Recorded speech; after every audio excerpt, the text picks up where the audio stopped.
Hello guys, this is your friend Naruto What If Hub 2.0 and we are back with a new fanfic.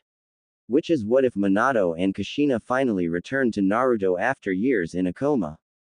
Part 1. Along the outskirts of Konoha, lay a temple that belonged to the Uzumaki clan, a temple where they had stored a myriad of masks.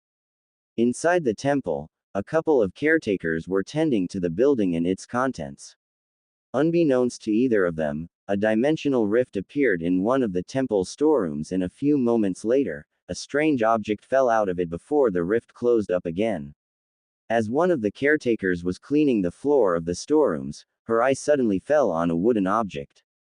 Picking it up, she noticed it was a mask, a wooden mask that featured an iron band from the top of the mask down to where the nose should be. Momiji, have you ever seen this mask here before? The caretaker asked her fellow caretaker, getting Momiji's undivided attention as she stopped dusting off the Oni mask in her hands. Let me take a look, Momiji said as she took a look at the strange mask. Sorry Kurha, I have never seen this mask before. It must be one of the masks the Uzumaki brought to the temple recently, but still, it's strange that this one looks so different. Kurha just shrugged her shoulders. Guess it doesn't matter then. I'll just place it with the other masks, she said before placing the mask on one of the shelves in the storeroom where she found it. There, that takes care of that. All tidy and neat, but it's out of sight so the view isn't spoiled by one mask sticking out like a sore nail, a satisfied Kurha said, to which Momiji nodded in agreement. Yep, now let's get back to work. I don't want to miss dinner like the last time we got sidetracked, you know. Momiji dryly said, prompting Kurha to quickly nod her head before getting back to what they were doing. Neither of them realized that the mask they just stored away wasn't brought here by the Uzumaki clan, but was ejected through a dimensional rift in an attempt from one certain Stanley Ipkiss to permanently dispose of this particular mask. They were ignorant of the power the mask contained, power that would someday shake the foundations of Konoha and the rest of the elemental nations. But until then, nobody would ever pay the strange wooden mask any attention and nobody would wear it for years to come. Asterisk asterisk asterisk asterisk asterisk asterisk asterisk asterisk asterisk asterisk asterisk line break asterisk asterisk asterisk asterisk asterisk asterisk asterisk asterisk asterisk asterisk asterisk. It was over. Konoha was safe, and the Nine Tails has been successfully resealed. Kushina Uzumaki was so tired, barely able to stay on her feet. She could feel consciousness leaving her as she collapsed to one knee. Glancing over to her husband, his vacant, glassy eyes told her all she needed to know. He was dead, his soul taken by the Shinigami. She glanced over to Naruto's tiny form, just a few short yards away, his fusses and cries moving her to action, despite her condition. Willing herself to remain conscious for just a little while longer, she fell to her hands and knees and attempted to crawl towards him. The effort was grueling, her limbs growing heavier and heavier with each successive movement. It was only the thought of feeding her hungry little baby just once before she expired that kept her going. She felt more and more faint, her vision becoming blurred as color started to fade from her sight, but somehow she kept crawling and dragging her body inch by agonizing inch towards her son. This was the scene that two men whom Kushina knew quite well arrived upon. Kushina, yelled the voice of the older of the pair with relief and surprise. Hiru, Zen, she managed to croak out as he bent down towards her. Can you bring my baby to me? Hiruzen wasted no time, quickly fetching the newborn from within the ceiling array where he was laying and bringing him to his mother, whom the younger of the pair, one Jiraiya of the Sannin, was holding in a sitting-up position and helping her to remove her shirt as she had directed. He's hungry, she gurgled out, clenching her eyes shut as a terrible shot of pain coursed its way from her back and stomach through the rest of her body, before she added with a weak, loving and sad smile, he needs mommy. Jiraiya ripped the remainder of Kushina's top from her upper body, exposing her to the night air while Hiruzen placed Naruto in her arms and helped her bring the babe to a nipple so that he could nurse. Kushina's smile widened slightly as she felt her memory being drained by her son. At least, I got to feed you, one time, my precious, Naru-chan. Kushina's selfless devotion to her baby and her giving the remainder of her life energy into this single act of love moved both men to tears. Kushina's eyes rolled back and shut, her head lolling to the side as she finally lost consciousness.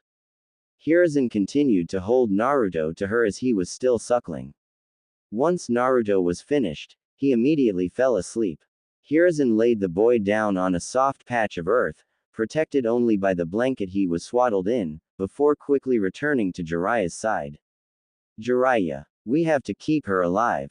Jiraiya looked at the man as if he was insane. There was no way she would even live through the night. Her injuries from having the 9 tails ripped out of her and being impaled through her stomach were too grievous. He glanced over to Naruto's sleeping form. The poor boy was burdened to be a Jinchuriki and would be an orphan on top of that. Jiraiya sadly shook his head. It's no use, sensei. She won't make it. No, we can save her if we use seals to put her in a coma. We don't have enough time, sensei. She'll die before we can complete any kind of sealing array. Listen to me, boy.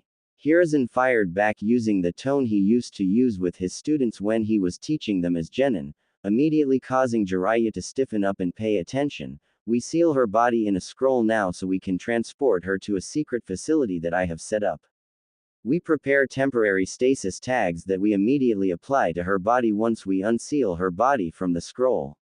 While the stasis tags do their work, we apply more permanent stasis seals to her body so that when we remove the tags, her remaining chakra will power the seals after we activate them.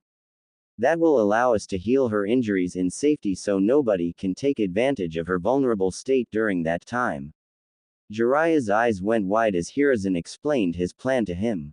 It was pretty unorthodox, and it was crazy enough that it just might work, especially given that Kushina was a full-blooded Uzumaki.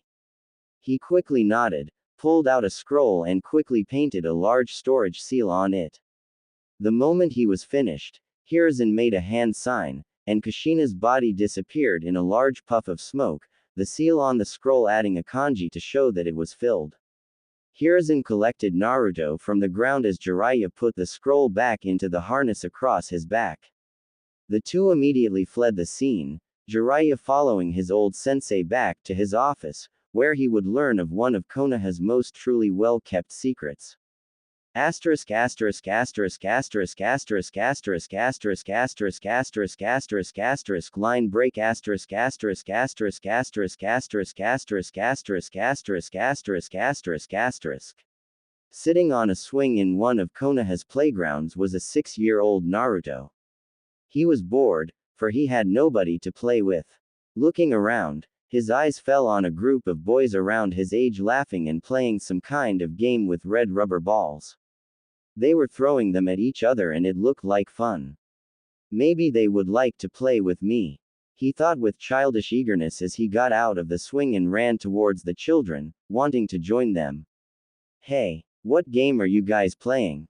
Naruto asked with excitement, catching the attention of the other children, and some of the nearby mothers who were watching their children play. You don't know. It's called dodgeball, responded one of the boys, surprised that he didn't know what game they were playing. It was a popular game amongst children after all.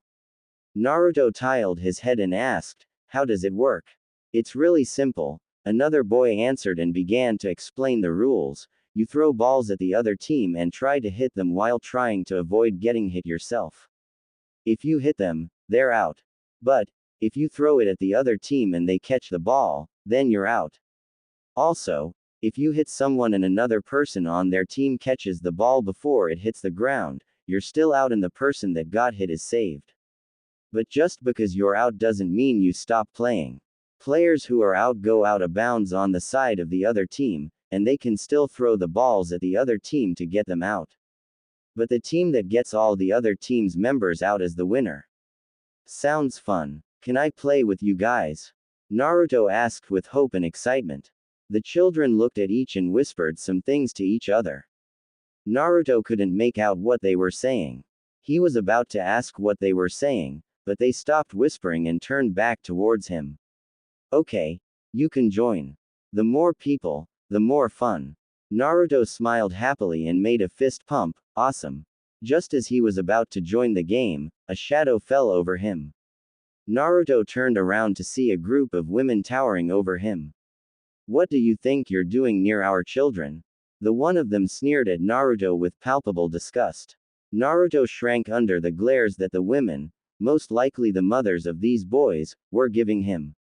I just asked if I could play with them, Naruto stammered out, becoming nervous from the intimidating figures and glares of the women in front of him.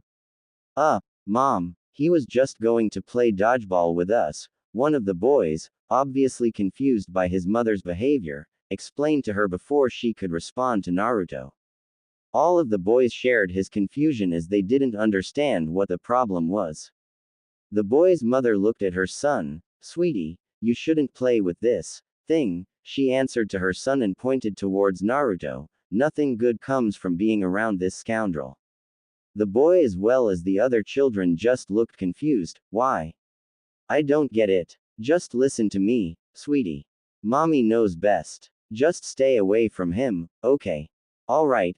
The boy conceded, still not really understanding what was so bad about this blonde-haired boy, and not liking what his mother said about him, but he would listen to his mother like any child would. The other mothers followed the same example, telling their children to stay away from Naruto as well. They too just nodded and ran further into the playground, leaving Naruto behind with their mothers.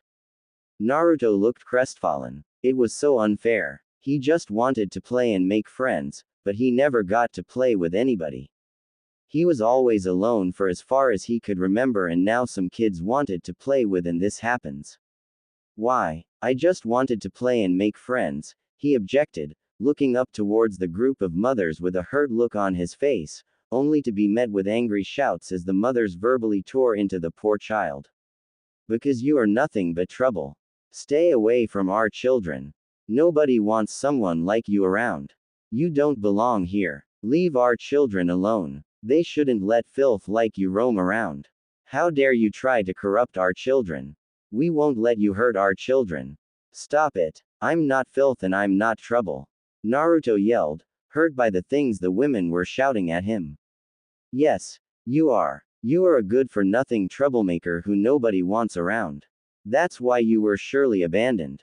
One of the women said with a spiteful edge. No, that can't be true. My parents loved me. Naruto denied, shaking his head.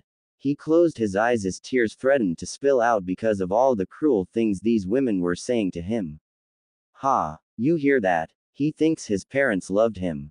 Now, listen carefully, boy, the woman gleefully said as she saw Naruto being close to tears while spitting the word, boy, out venomously. Nobody in this village wants you. Nobody even likes you, let alone love you, she continued before finishing with a cruel smile. Why would your parents be different? The truth is they hated you like everybody else. They probably wished you had never been born at all. Naruto couldn't hear any of this any longer.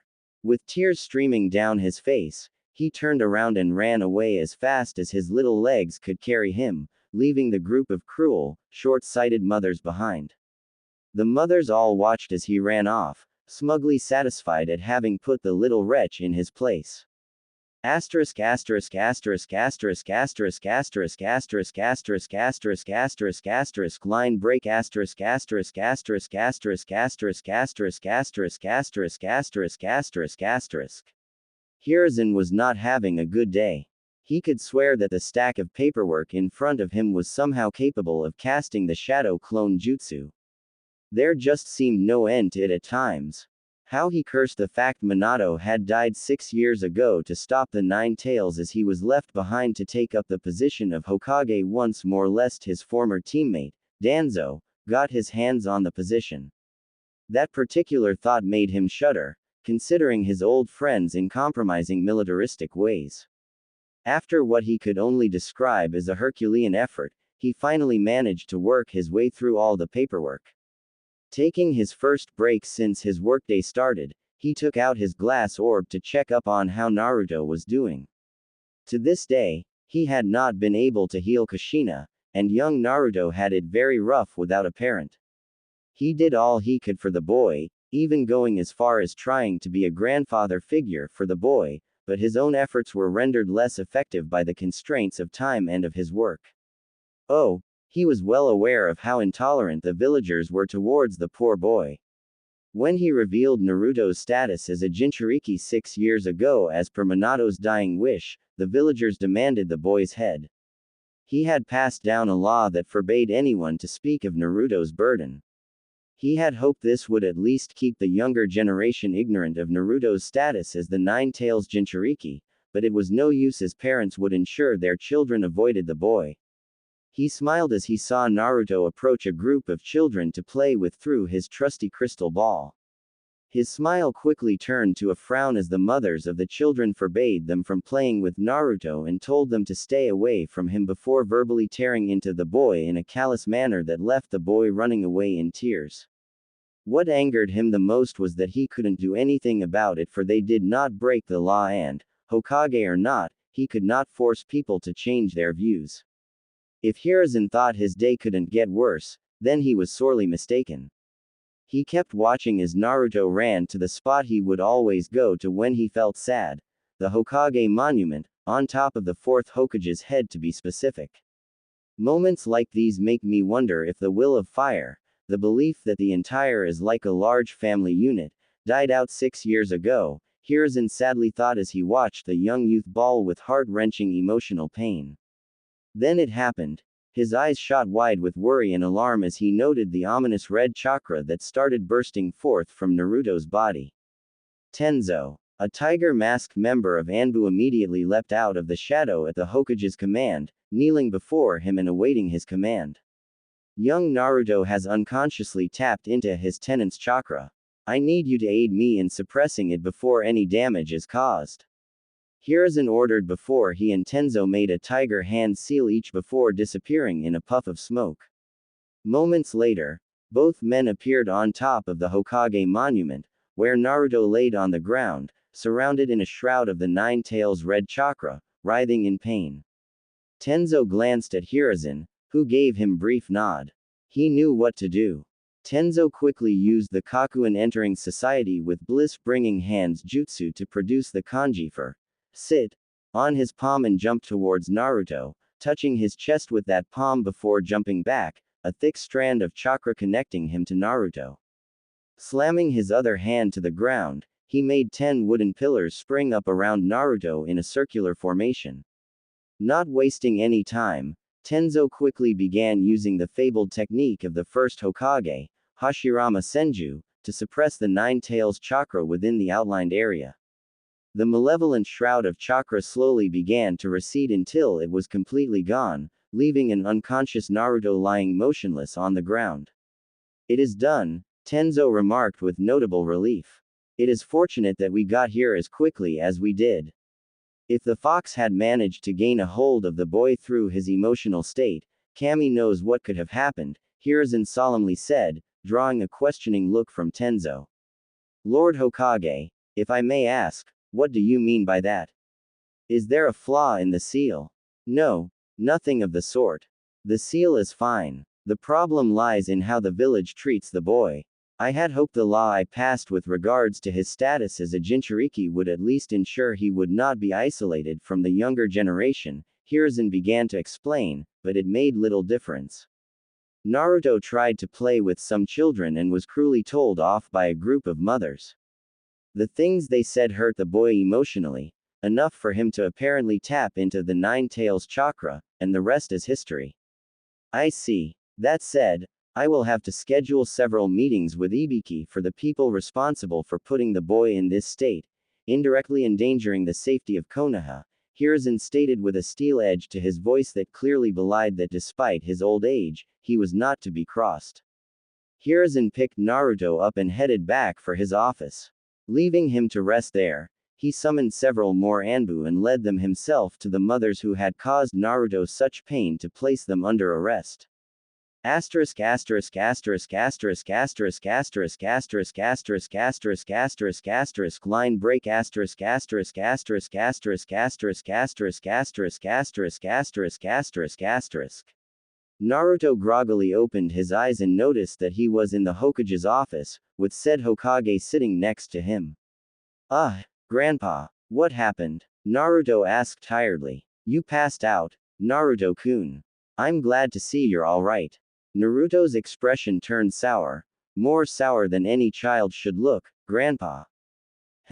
Yes. Why does everyone hate me?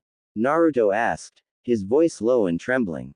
Hiruzen gave Naruto a pitying look. Not everyone hates you, Naruto-kun. The villagers, they just refuse to get over their own problems, he said, trying to calm the boy down, but Kami knows when or if the villagers would ever put Nine Tails' attack on the village behind them. Naruto began to sob. But it's not fair. What have I done wrong to them? I never did anything and everybody hates me, even my parents do. They'll never accept me. It hurts so much. I wish I was never born. I hate this stupid village. He shouted frantically between sobs. Hiruzen looked alarmed. He knew Naruto was obviously feeling hurt, but this course of thought, this was worse than he anticipated. If he would not step in now, then things were bound to end in tragedy. At best, the boy would go insane like the Kage's youngest son had gone recently, or he would end up committing suicide, which would also mean the Nine Tails would be back to finish what it had started years ago. He could not allow either of these things to happen. He owed Minato and Kushina that much, and he owed Naruto far more than that.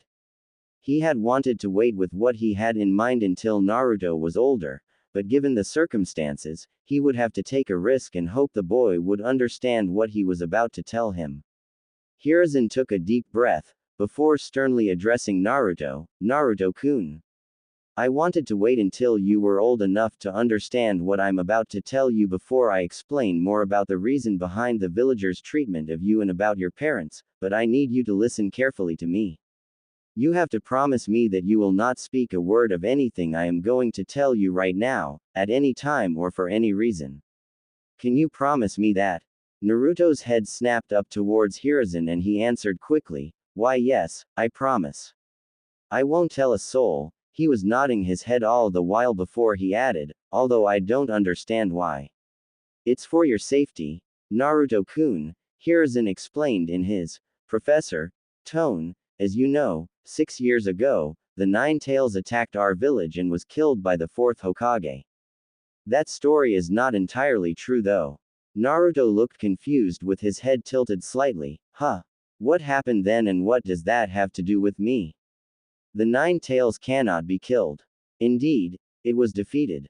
The 4th Hokage defeated it by sealing it away, into a newborn baby. That baby was you. Horror was written over Naruto's face as Hiruzen dropped the bomb on him. Why you mean everybody hates me because I'm a monster? Naruto asked with a quivering voice. No, you're not a monster, my boy. Hiruzen exclaimed. He reached into his robes and took out a scroll and a kunai. Tell me, what do you see here? He asked. That's a kunai and a scroll.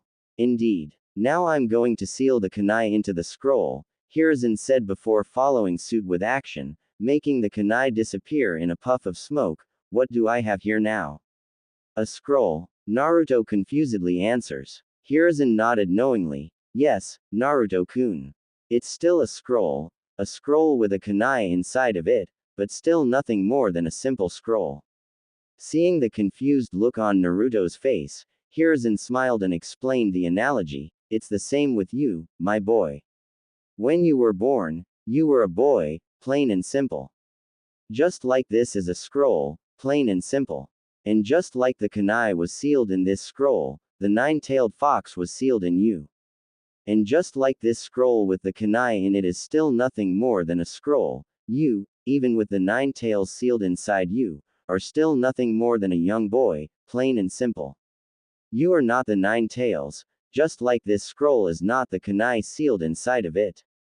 Seeing Naruto's eyes widen in understanding and enlightenment, Hiruzen pressed on. The sealing of the 9 tails into you makes you not the demon, but its prison, and because of you, this village is still standing. When the 4th Hokage sealed the 9 tails into you, he wished for you to be seen as a hero, but the villagers haven't been able to move past the hurt over all the loss caused in the Nine Tails rampage.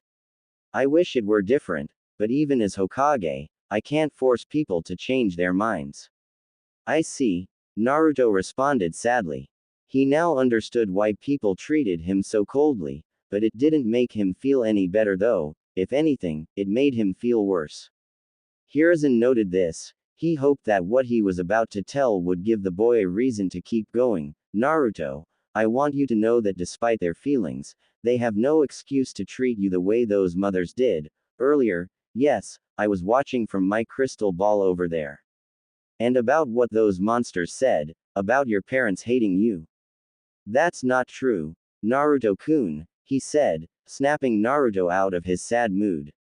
But then why aren't they here? Did you know them? Naruto demanded. First off, you have to understand that I didn't tell you about your parents because they made many enemies during their lives. I was going to tell you once you were strong enough to defend yourself from people who would want to hurt you just for who your parents are.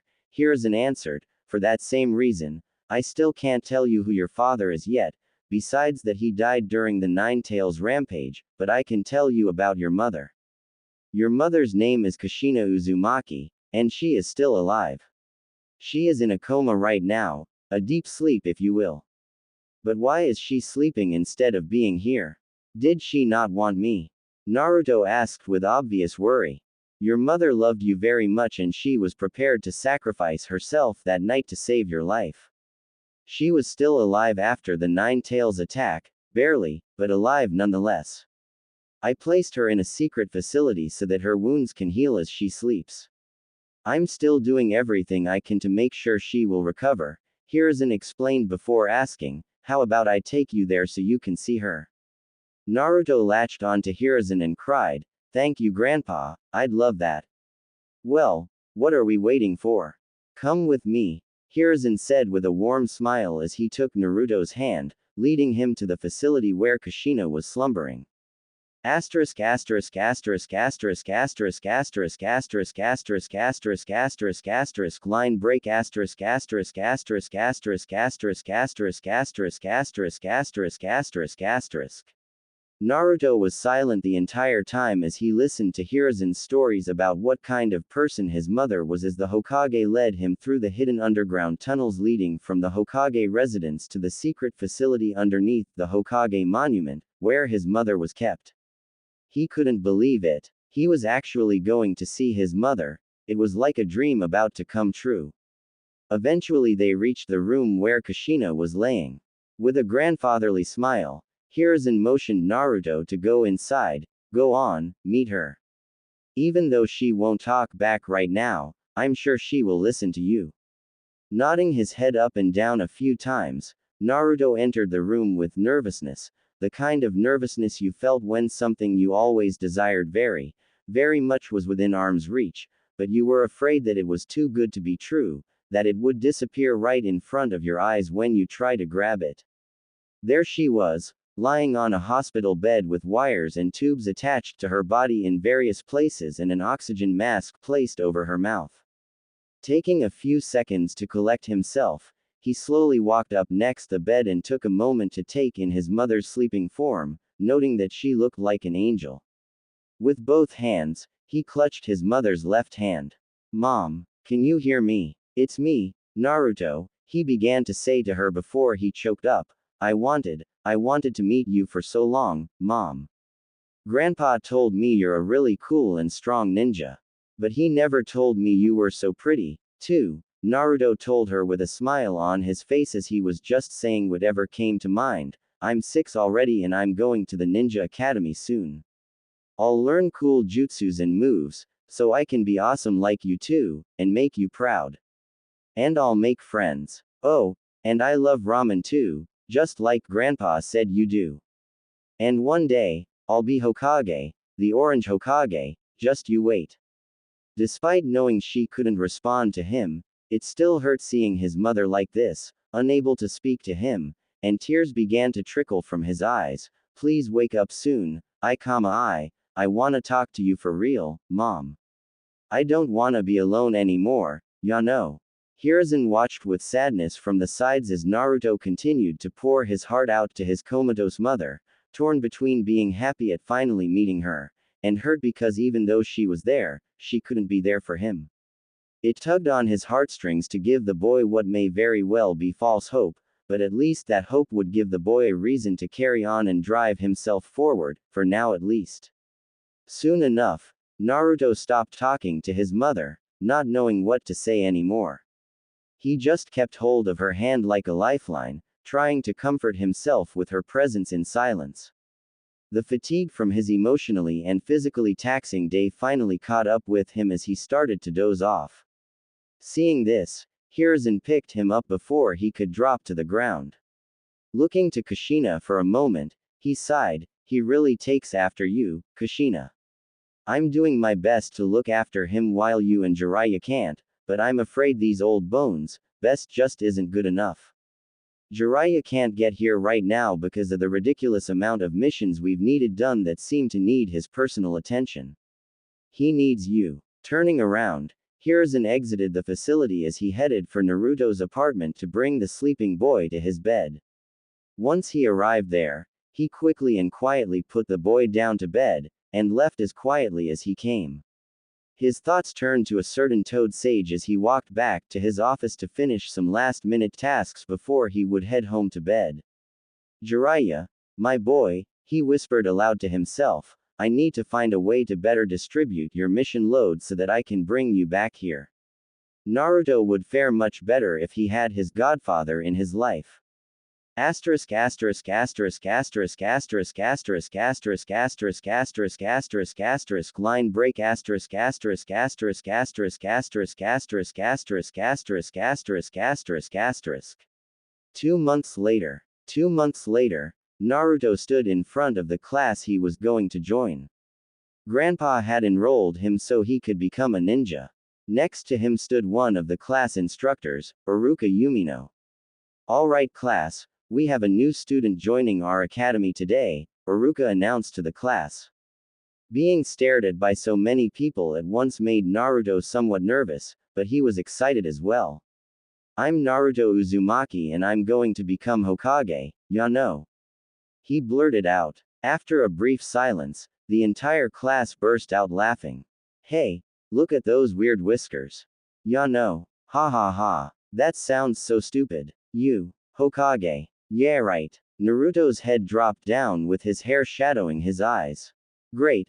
My first day just started and I'm already screwing up," he inwardly sulked as everyone kept laughing at his introduction.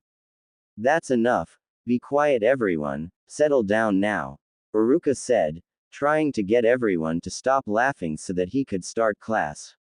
A tick mark formed on his head as he was ignored.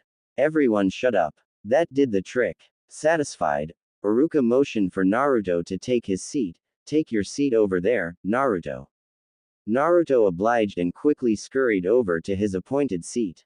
"All right, we will begin with history and the founding of Konoha," Iruka droned, to everyone's chagrin as the theory lessons were so boring that it could put a tailed beast to sleep. "I hope the next 5 years won't be like this or I'll die from boredom." Naruto lamented as he unsuccessfully tried to keep his attention to Iruka's lecture. It had been a long 7 years since Naruto had started attending the Shinobi Academy. His relationship with Iruka-sensei had dramatically improved during that time, to the point where the Chunin teacher would even take his favorite student and treat him to Ichiraku ramen. The man was thankful that Naruto was their favorite customer, and his treating Naruto on such a regular basis scored him a permanent discount at the stand. He had been hoping to be able to treat Naruto to ramen after he had passed the graduation exam today, but sadly the boy had failed again. Iruka addressed the issue with the Hokage, telling him what the problem was: Naruto's inability to perform the clone jutsu. This was the third time Naruto had failed the exam, and this was the first time a teacher had told him why. Iruka was stunned to find out that Naruto would never be able to perform the clone jutsu, not because of a lack of skill or proficient, but because he just had way too much damn chakra. Needless to say, Iruka was even angrier than the old man at his colleagues, who should have brought this before the Hokage immediately. Hiruzen had spoken with Iruka and they were going to schedule a makeup exam for Naruto by teaching him the Shadow Clone Jutsu, a jutsu that, while dangerous for any other child Naruto's age, would be perfect for Naruto, as his chakra currently dwarfed that of anyone in Konoha, including the Hokage himself. The old man also made a mental note to himself to investigate his teaching staff and possibly send a few of those teachers Ibiki's way. It was so frustrating. When would the stupid idiots in his village ever learn? Besides, his ninja needed to be professional enough to perform their duties regardless of their feelings about the Nine Tails and Naruto. How was the village supposed to be able to rely on its ninja if they couldn't even do that? Iruka, on the other hand, had been on his way to tell Naruto the good news, only to be unable to find him, and then to learn later on that he had stolen the forbidden scroll of sealing. He immediately knew that something was very wrong, and he had to find Naruto before anyone else so that he could find out exactly what had happened. Naruto was a good kid, and he certainly wouldn't do something like stealing a classified village document. He wouldn't even have known about its existence unless someone of Chunin rank or higher had told him. No, it was obvious what had happened. Here, his student had been set up. After finding Naruto, and learning what Mizuki had told him about the makeup exam, Iruka couldn't help but grimace at the irony. Mizuki had attacked them both, and had tried to rattle Naruto by revealing the truth about the Nine Tails being sealed inside him. Iruka immediately stood up for Naruto against Mizuki, only for both of them to become confused by mirthless laughter from Naruto. To both instructors, surprise, this was very old news to Naruto, who simply berated Mizuki for his idiocy in ignoring the most basic tenet of sealing, which is that no object used as a contained ever takes on any of the properties of the object that is sealed within it. After a furious battle, which ended up with Iruka injured, Naruto having demonstrated exceptional mastery of, ironically enough, the Shadow Clone Jutsu, and Mizuki unconscious, beaten to a bloody pulp, Naruto and Iruka found themselves in their current situation. Okay, you can open your eyes now, Iruka encouraged him. Doing as he was told, Naruto opened his eyes. Before him lay Iruka against a tree, sporting injuries from defending him against Mizuki. Besides his injuries and the glaring sunlight, Naruto saw Iruka wasn't wearing his forehead protector. In fact, he was wearing his teacher's forehead protector right now. Congratulations, you graduate. A smiling Iruka said, having seen the jutsu that he and the third Hokage were going to test him on anyway, and to celebrate, I have a surprise. We're going out for ramen tonight. Naruto was at loss for words. After 3 failed attempts and being set up for stealing the scroll of seals, he had finally graduated and become a genin. A megawatt smile broke out on his face as his mind finally caught up with reality. The moment was ruined as 3 members of the Hyuga police force appeared on the scene. 2 of them immediately grabbed Naruto, used their gentle fist taijutsu to incapacitate him, and pinned him down to the ground. The third one picked up the scroll of sealing. Naruto Uzumaki, you are under arrest for the theft of the forbidden scroll of sealing. One of the officers announced firmly and stoically, as one would expect from a Hyuga. Hey, let go of me, I did nothing wrong. Naruto protested. Oh, how he hated these guys. After the Uchiha clan was massacred by Sasuke's older brother, Itachi, the Hyuga clan took over as the police force. Unlike the Uchiha police force, they seemed to have it out for him and they were much rougher and colder in their treatment of him. He couldn't even get away with so much as a harmless prank or they would crack down on him, and not lightly either. And they nearly always managed to find him when he tried to hide. Hyuga-san. Naruto was tricked by Chunin Mizuki into stealing the scroll of seals under the pretense of the theft being a secret graduation exam. There's no need to arrest him like this. Iruka objected to the rough treatment Naruto was subjected to. That's irrelevant, Yumino-san. Uzumaki's role in this ordeal still stands and he will be brought to police HQ for interrogation, the officer who was carrying the scroll coldly rebuked. He motioned to the other 2 to follow him as they roughly pulled Naruto to his feet. Before they could leave, however, 3 Anbu appeared on the scene, one of them of captain rank. Unhand Naruto Uzumaki at once. The Anbu captain ordered the Hyuga officers. What is the meaning of this? The Hyuga who had declared Naruto's arrest demanded, "We are apprehending a criminal, here.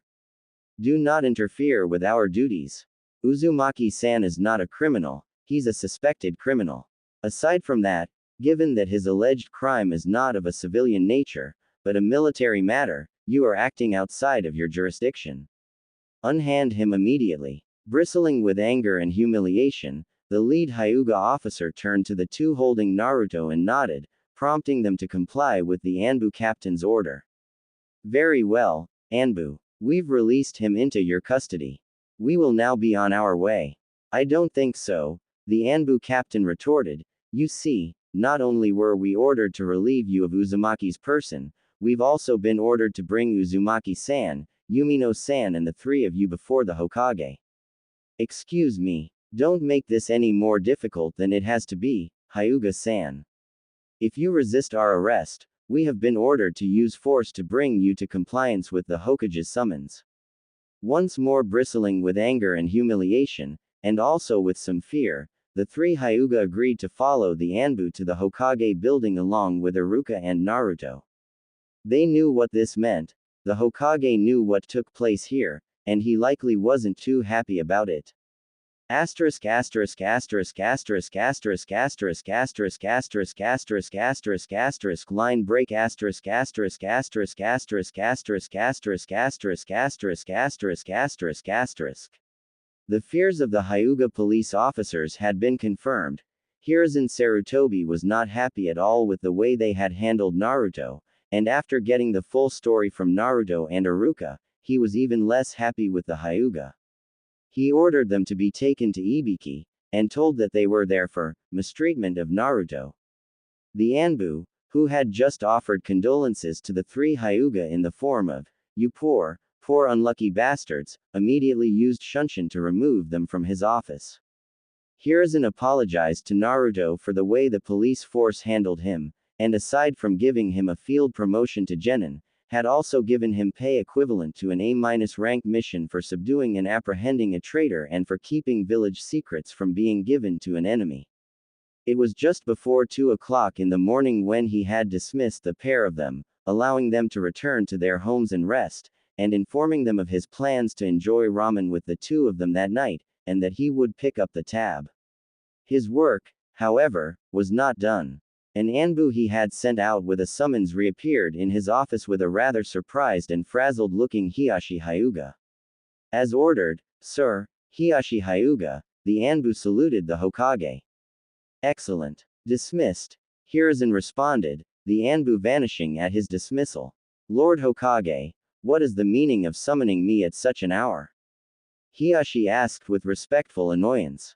"Hiashi, I have had enough of the way the Hyuga police force manhandles and mistreats Naruto Uzumaki every single time they invent a reason to apprehend him, and you are here to discuss this with me. The inconvenience of the hour is of no consequence to me at all. Well, maybe if that little miscreant didn't cause so much trouble all the time, he wouldn't get manhandled." Hiashi's eyes went wide at the monstrous killing intent that was suddenly crashing down upon him. Hiruzen rose to his feet, looking quite imposing, despite being several inches shorter than the Hyuga clan head. "I do not take kindly to police brutality and excessive force when making arrests, Hiashi. Your clansmen have a nasty habit of using both when dealing with Naruto in particular, and have for years, which means that either you are too incompetent to ensure your clansmen don't step out of line, or you've been turning a blind eye to their behavior. Or perhaps you've actually even permitted or encouraged them to act in such a manner. Given your clan's distaste of the boy, I'm inclined to believe the latter." Hiashi's eyes went even wider at this. He was being accused of conspiracy to harm an important village citizen. He had to clear the air and lay everything out on the table. "No, sir," Hiashi answered with his shoulders slightly slumped in a show of dignified submission. "I do not encourage my clansmen to use excessive force with any Konoha citizen. I will admit to not having bothered to call the conduct of my clansmen into question where the Uzumaki boy is concerned. I've operated with faith in my clan's professionalism and therefore did not see reason to doubt their conduct besides the fact that Uzumaki-san has a reputation as a troublemaker and that there seemed to be no real harm done to him. Well, because of your faith, as you put it, 3 of your officers are currently in Ibiki Morino's care. What? You arrested my clansmen while they were on duty? They stepped out of line on this one, Hiyashi. They took it upon themselves to arrest Naruto over a matter that was outside of police jurisdiction, once again using excessive force and brutality as their first course of action rather than the last resort. It would seem that the Hyuga police force is getting a little too big for its britches, and an example must therefore be made to remind them that as Konoha's law enforcement personnel, they themselves are not above the law. They also need to be reminded that while they enforce the law, Hiruzen leaned forward and proclaimed forcefully, as Hokage, I am the law. I will tell you this once, and once only. Rein your clansmen in, or it is they who will be charged and paraded around as criminals. And I assure you that I will prosecute them, and you, to the fullest extent of the law if something like this happens again.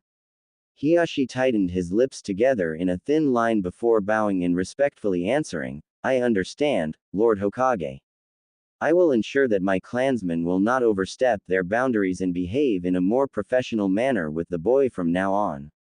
See that they do, Hiruzen retorted before returning to his chair to finish further paperwork.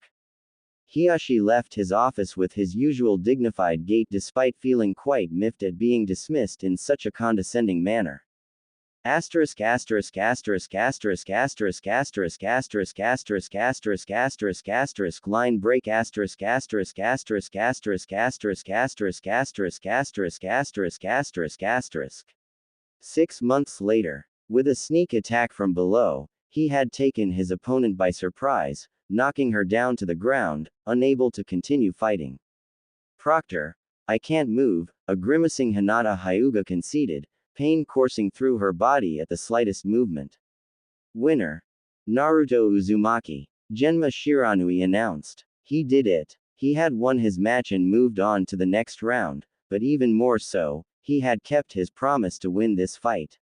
Back during the preliminaries, Hinata was pitted against her cousin, Neji. They were quite evenly matched until Hinata finally began to gain ground. She showed no mercy and left Neji very injured and used the curse seal all Hyuga branch house members were branded with after a brief exchange of arguments. It disgusted him to no end. That wasn't what the Will of Fire was about, and that was definitely not how you treated family. It angered him so much. He had no family, yet Hinata just took her family for granted and treated them like garbage. The fact the Hyuga use a curse seal was icing on the cake for him, whose life was defined by the burden that his own seal, his own curse, brought upon him. During the month between the preliminaries and the finals, he had spoken to Neji, who bitterly kept going on about fate, about how people couldn't change their lot in life and how he was fated to lose against Hinata in the finals. He blew up right there and swore he would win, that he would not lose against someone like Hinata and that he was in charge of his own fate. Neji for his turn looked stunned. He had heard some things about Naruto like how he graduated despite failing, but he figured it was nothing but luck. After all, once the dead last, always the dead last, you can't change your lot in life. He had dismissed his promise to beat his cousin as foolish bravado, but the knucklehead actually did it. Maybe fate wasn't so absolute after all. How could you win? You're the dead last, Hinata asked with pure disbelief. She couldn't believe that she, the Hyuga prodigy, had lost to the dead last of all people. Naruto was about to exit the arena, but stopped when he heard her question and frowned. Because I refuse to lose to someone like you. Huh, what do you mean by that? Hinata asked, confused by his answer. I mean that I refuse to lose to someone who is lower than trash, he harshly shot back. You treat your family like dirt. No, lower than dirt, just like the rest of your clan's main house. It's barbaric and disgusting how you main house Hyuga use a curse seal to burden and enslave your branch house members. Why would you even care? Because I've never had any family, and because I know what it's like to be burdened with a curse, something you with your spoiled, charmed little life will never understand, Naruto explained with cold anger before making his way out of the arena and leaving Hinata to her own thoughts. Meanwhile, Hiyashi Hyuga frowned as he looked down at the entire spectacle. The outcome of the match was completely unexpected. If anything, it was preposterous. Nonetheless, it had happened, and it was plainly visible in front of them for all to see. And to top it off, he was barely even winded in terms of chakra reserves. Hinata was out of chakra, but Naruto, having used far more, still had most of his to spare. Plans on how to deal with this situation already formed in his head as the Hyuga clan's renowned aptitude for politics did its work. He had to speak with Hinata as soon as possible. A potential powerhouse like the Uzumaki boy could prove most beneficial to his clan, much more so than turning him against them. Asterisk asterisk asterisk asterisk asterisk asterisk asterisk asterisk asterisk asterisk asterisk line break asterisk asterisk asterisk asterisk asterisk asterisk asterisk asterisk asterisk asterisk asterisk.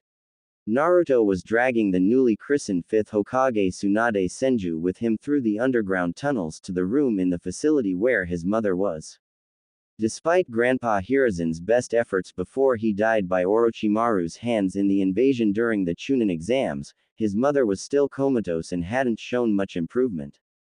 But now that he had the world's best medic with him, who he and Jiraiya had just recently brought back to the village, things were finally starting to look up in a way they never have before.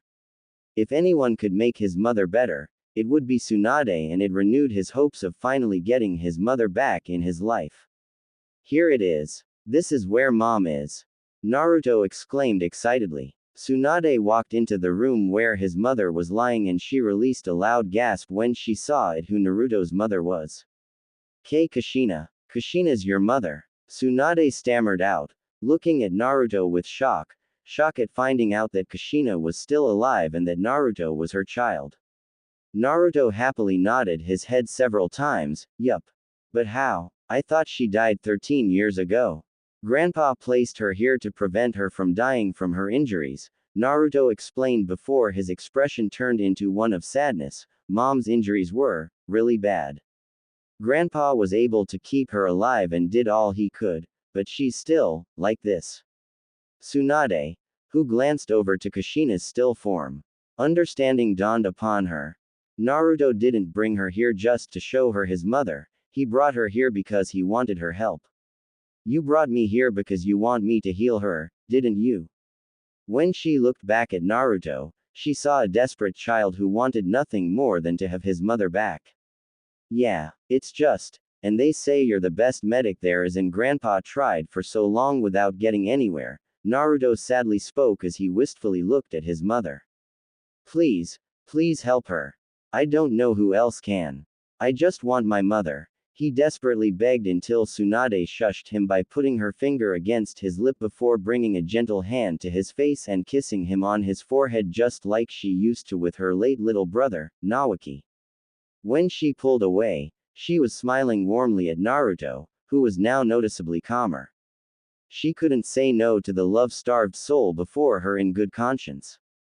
Besides, it would go against her principles as a medic to not help, and she would be damned if she ran away when she had the chance to save someone important to her. Don't you worry, kiddo. I won't stop until she is awake and healthy again, she gently said, which prompted Naruto to latch on her.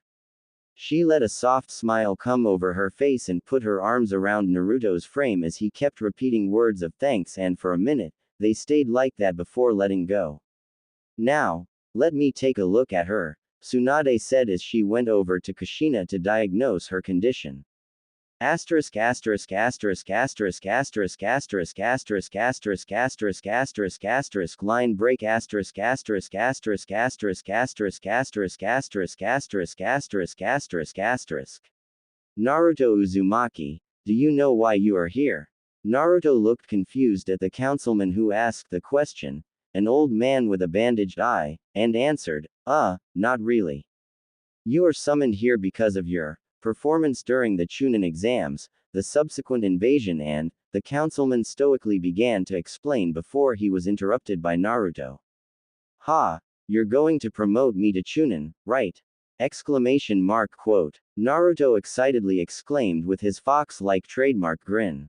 He, the dead last, had won his matches during the final stage. Heck, he had even beaten Hinata, something nobody had expected as she was considered the Hyuga prodigy. On top of that, he had stopped Gaara after he let the one tail loose on the village.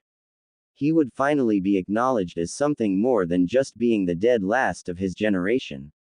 He happy bubble was quickly burst as another councilman, this time from the civilian side of the council, almost shouted with indignation in response to his joyful outburst, the impudence.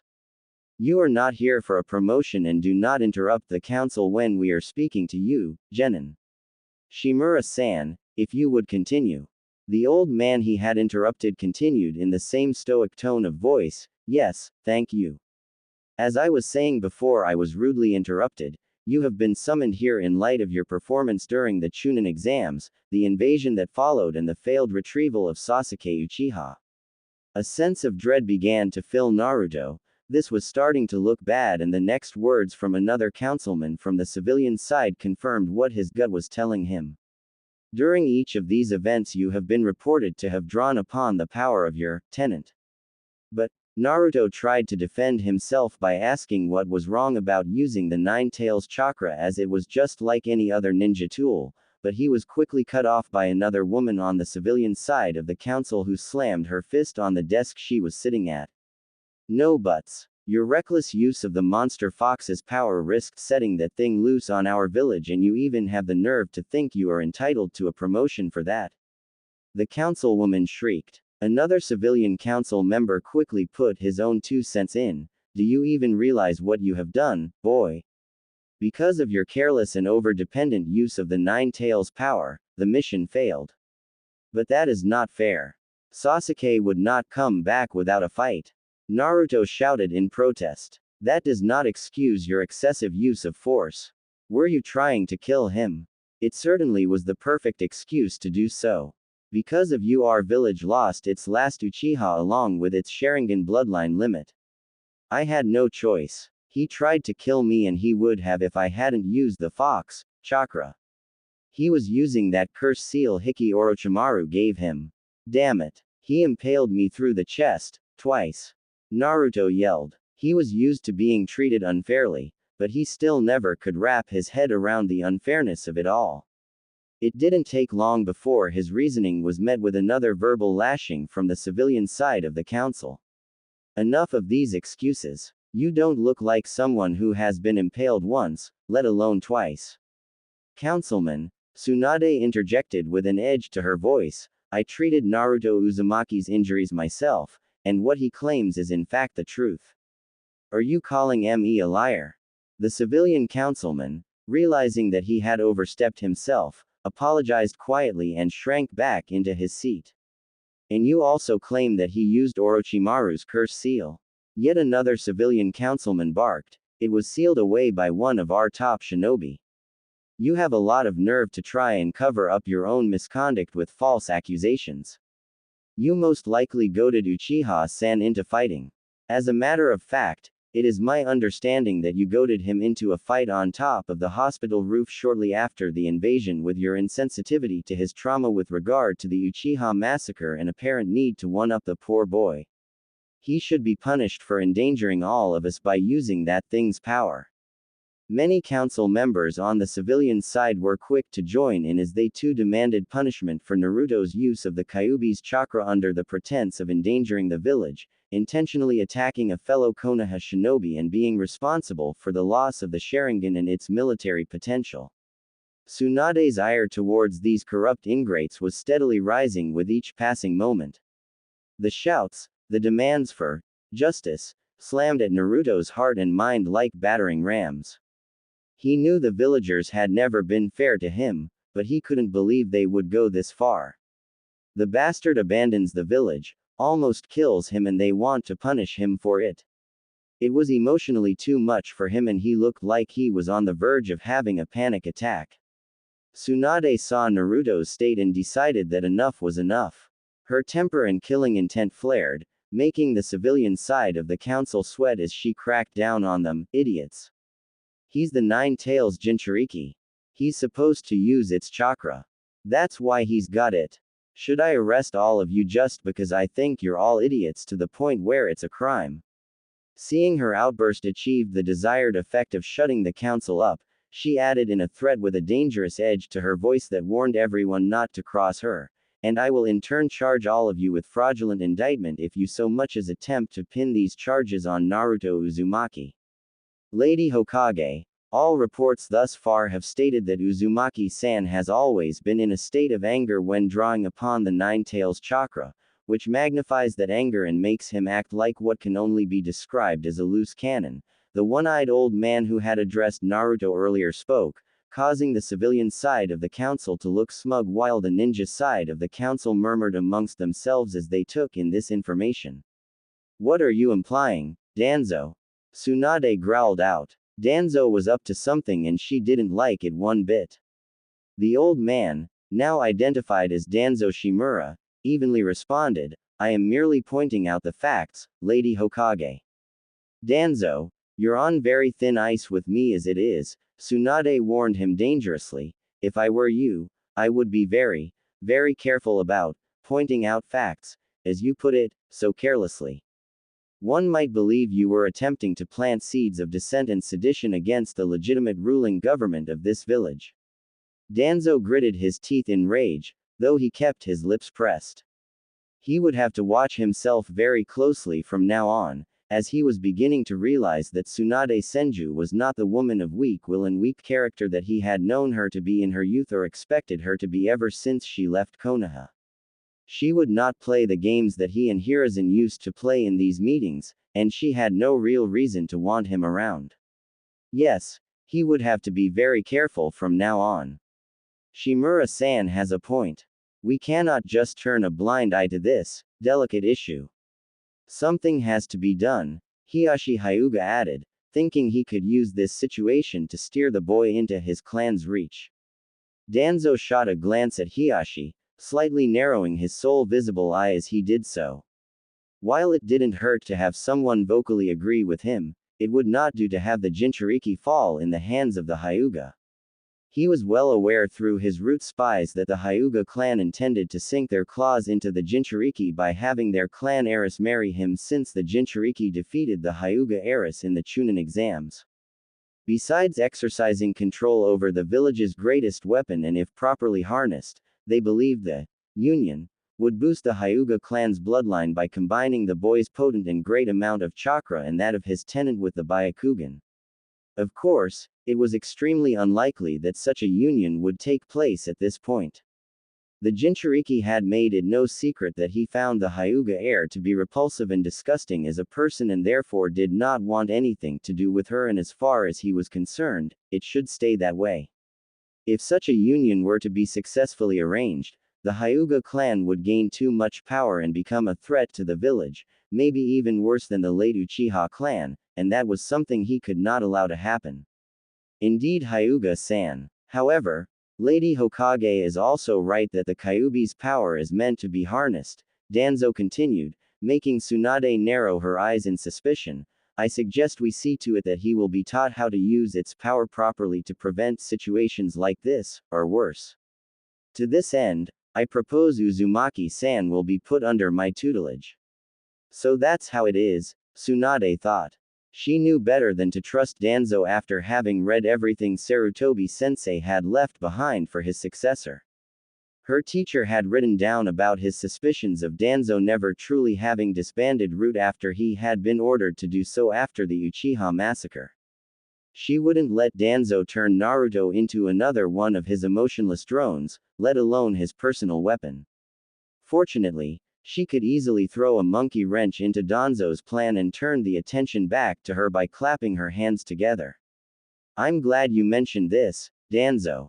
As a matter of fact, I have already arranged for this, Tsunade announced with a smug look on her face, much to the council's confusion. You see, Naruto's training for the next 2 years will be overseen by none other than Jiraiya himself.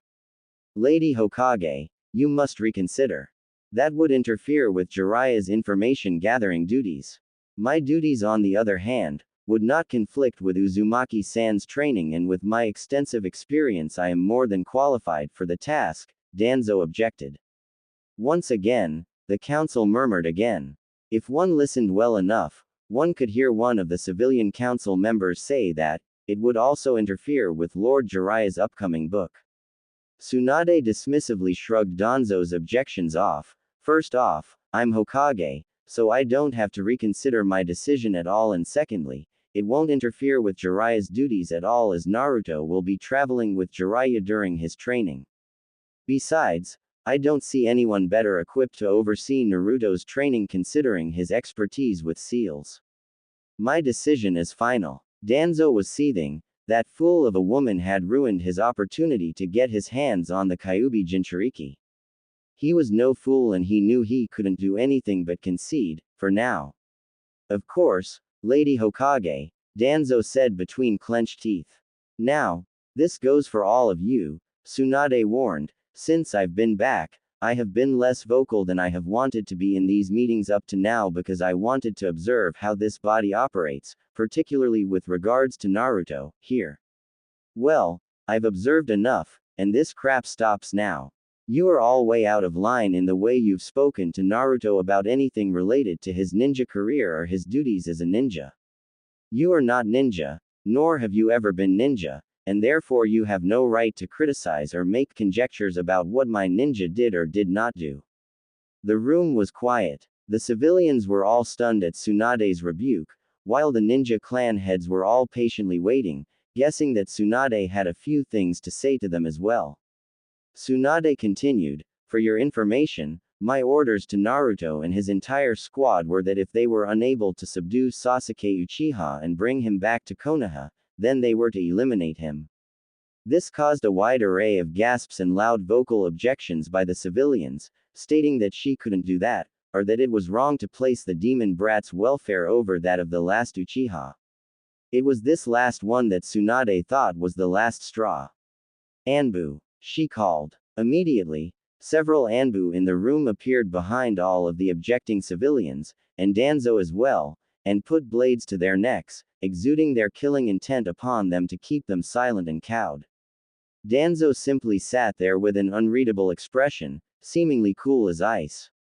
You may have rescinded the Third's law before I was inaugurated, and obviously since his status is no longer an S-ranked secret, I can't make it illegal to talk about it, but there is something I can and will do about it. I am now instituting the Fifth Hokage's law. Any illegal, negative or malicious behavior towards Naruto that is even suspected to be driven by his connection to the Nine Tails, will be met with swift and immediate execution without exception.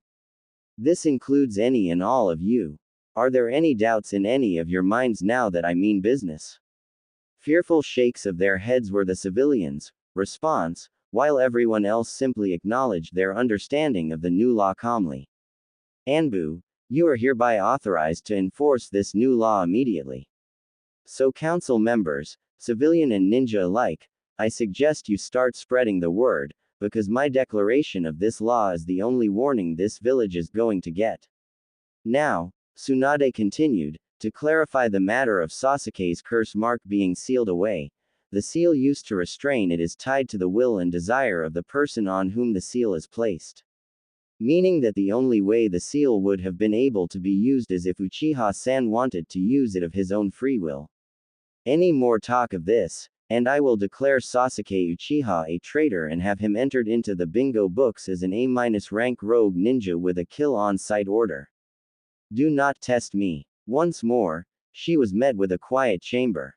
Good. I will take your silence as acknowledgement that you understand all I have told you. This council is hereby adjourned. Once everybody left, Tsunade went over to Naruto, who was sprawled in his chair with resigned and frustrated exhaustion. She took his hand with her own, causing him to look up at her. Come with me, Naruto, she invited with a look of sympathy. Naruto simply followed her lead, rising from his chair and letting her lead him by the hand back to her office. Once they were inside, she let go of his hand and closed the door. She walked back over to him and placed her hand on his arm. Are you alright? I think so. I just can't believe they would do something like this, Naruto responded under his breath, looking downcast. When will I leave with Pervy Sage? I really need to be away from the village for a while. You and Mr. Super Pervert will be leaving tomorrow, she informed him in an encouraging tone, before pulling him into a gentle and warm hug. He didn't hesitate to return it, closing his eyes and allowing himself a smile as he took in the warmth that he and she both shared for each other. You know, Naruto, Tsunade began after pulling back, placing a gentle hand on his face as had become her usual behavior towards him. I sometimes can't help but think of you as my little brother, maybe even a bit as my own son, too. Really? He asked with a hopeful smile. Yeah, really, Tsunade answered, planting a kiss on the cheek opposite to where her hand was. Now, go home and make sure you get some sleep, okay kiddo? Alright, Auntie Tsunade, Naruto sighed as he walked out of the room and headed to his apartment. Her smile widened as he called her that, though as he left, she couldn't help but stare sadly at his retreating form. Not only was he given a very raw deal by the village, but she wouldn't be seeing his happy smile or hearing his loud, jovial voice for 2 years. He was such a wonderful human being, and the village that they both called home refused to see that. This wasn't the village her grandfather and Madara Uchiha founded, not anymore. Naruto would have never been treated the way he was in hers or her grandfather's day. They praised the fourth Hokage as their hero, and yet they spit upon his dying wish. Whatever happened to the sense of honor that the village once possessed? Whatever happened to the will of fire and the creed that everyone in the village was family? I need a drink, she mumbled to herself as she thought of her favorite blonde being gone for 2 years, as well as the headaches that her council in this hypocritical village constantly caused her. Asterisk asterisk asterisk asterisk asterisk asterisk asterisk asterisk asterisk asterisk asterisk line break asterisk asterisk asterisk asterisk asterisk asterisk asterisk asterisk asterisk asterisk asterisk. Naruto was woken up when the beeping sound of his alarm clock resounded through the room. Groggily he stuck his hand out from underneath the covers, grabbing the annoying thing and hitting the off button. He sat up as he threw his covers off and rubbed his eyes. 7:30 already, but the alarm was supposed to go off at 6:30, crap. I'm supposed to be at the village gate in a half hour. Any hint of drowsiness instantly vanished as he noticed how much time he had left before he was supposed to leave for his training trip with Pervy Sage. Jumping out of bed, he ran towards the bathroom to make himself presentable before grabbing his backpack and rushing off towards the village gate. Asterisk asterisk asterisk asterisk asterisk asterisk asterisk asterisk asterisk asterisk asterisk line break asterisk asterisk asterisk asterisk asterisk asterisk asterisk asterisk asterisk asterisk asterisk. Meanwhile, Tsunade and Jiraiya were at the village gate, waiting for Naruto. It's almost 8 o'clock, he should be here already, Tsunade mumbled. Meh, he's still got time, Jiraiya casually said before a goofy expression made way to his face. If anything, he probably realized by himself that a perfect timing and entry is essential for a lady killer. A tick mark formed on Tsunade's forehead before she shot Jiraiya an intimidating glare and growled dangerously, Jiraiya. Jiraiya waved his hands in the face of his teammate's temper, stumbling back a step. Wait, Tsunade. No need to get violent, now. Before he could say anything else, they were interrupted by a loud shout. Pervy Sage, Auntie Tsunade, Naruto shouted as he ran towards them. He skidded to a halt right in front of them, panting for breath after making his way here after oversleeping. You brat, what did I say about calling me that? Jiraiya yelled, though he showed no surprise at all at how Naruto addressed Tsunade. Tsunade's response was simply to grin happily at the new term of endearment. You know, you were almost late, Tsunade remarked with a smirk. Naruto sheepishly scratched the back of his head. Hee, yeah, I kinda overslept. Must have forgotten to set the alarm clock an hour earlier. The only thing his explanation earned him was a scrutinizing eyebrow from Tsunade, which lasted for a few moments, making him sweat a bit, before she sternly spoke up, "You better not start taking after Kakashi. I won't stand for you turning into a pervert who's 3 hours late to everything if I've got anything to say about it, you hear me?"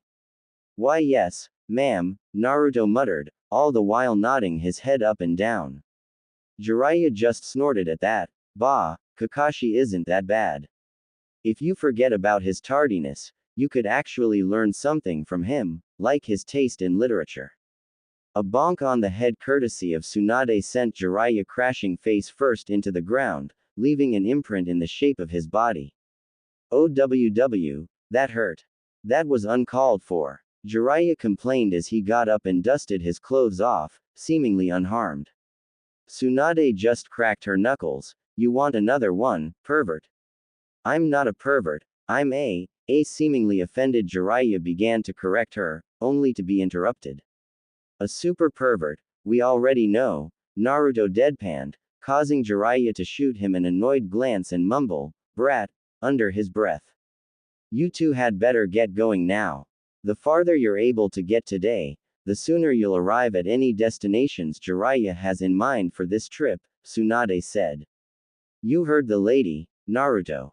Time to go," Jiraiya said before he walked out of the village gate.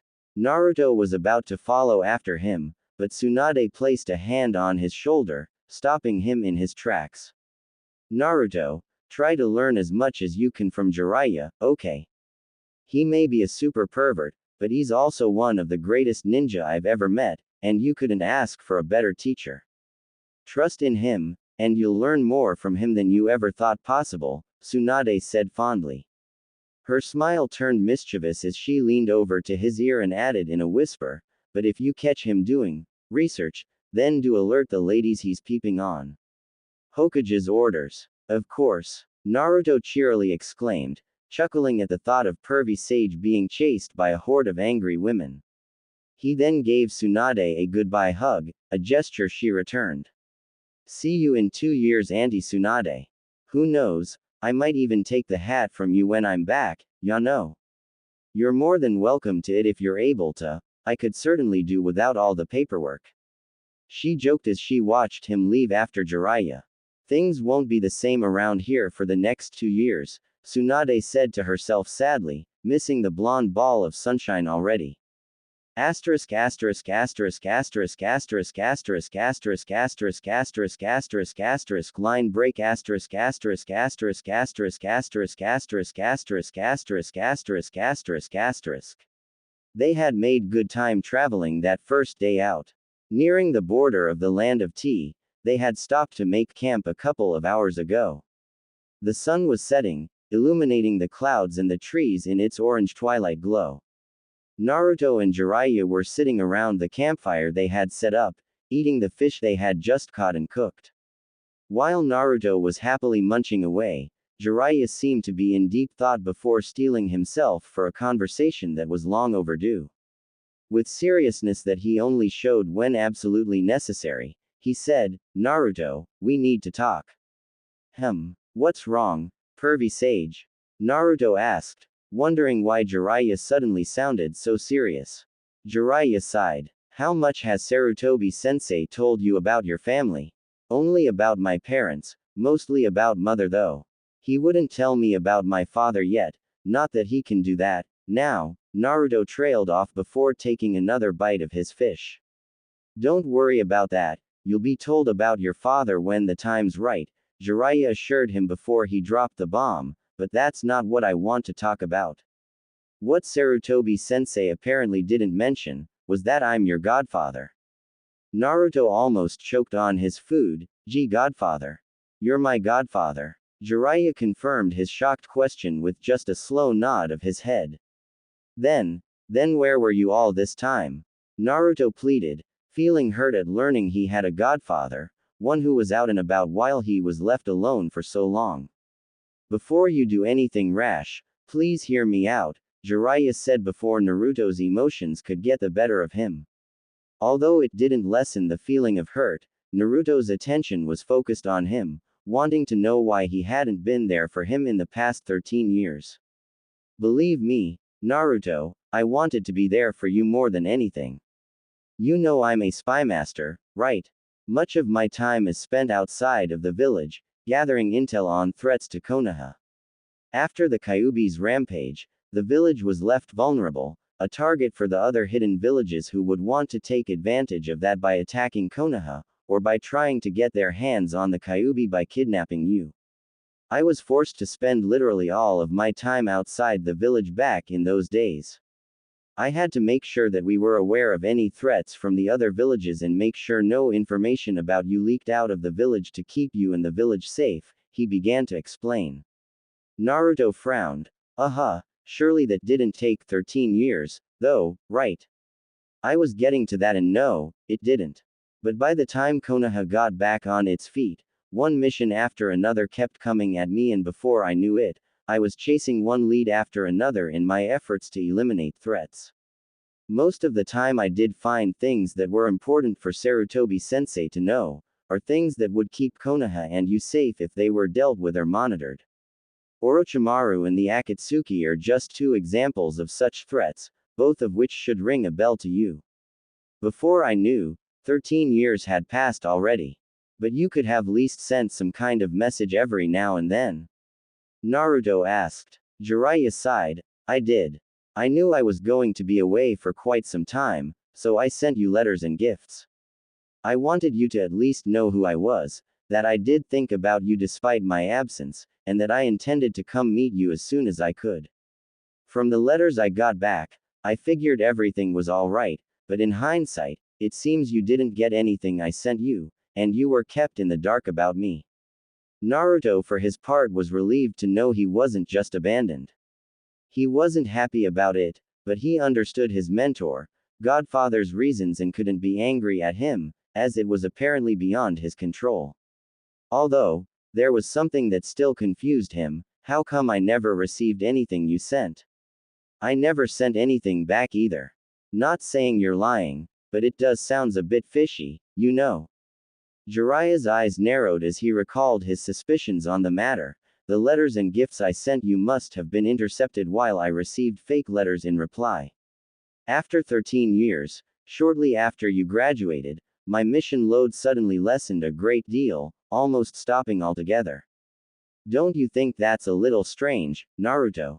Naruto's eyes squinted as he adopted a thoughtful expression and brought his finger to his chin.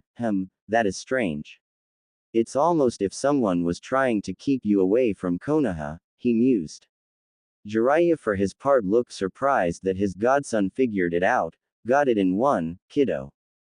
That's exactly what has been going on. When the mission load dropped, I suspected something was wrong, but after speaking with Sarutobi-sensei, my suspicions were confirmed. I can't prove it, but most likely Danzo Shimura was pulling the strings and somehow getting leads to Sarutobi-sensei in an effort to keep me at a distance. I only know this because most of the leads I got either led me to discover things other than the leads I was investigating, or they just ended up being wild goose chases. Now that name did ring a bell to Naruto. The old one-eyed fossil from the council. That Danzo. The guy who tried to take over my training. Jiraiya grimaced at that. Tsunade had filled him in about Danzo's recent attempt to get Naruto under his thumb.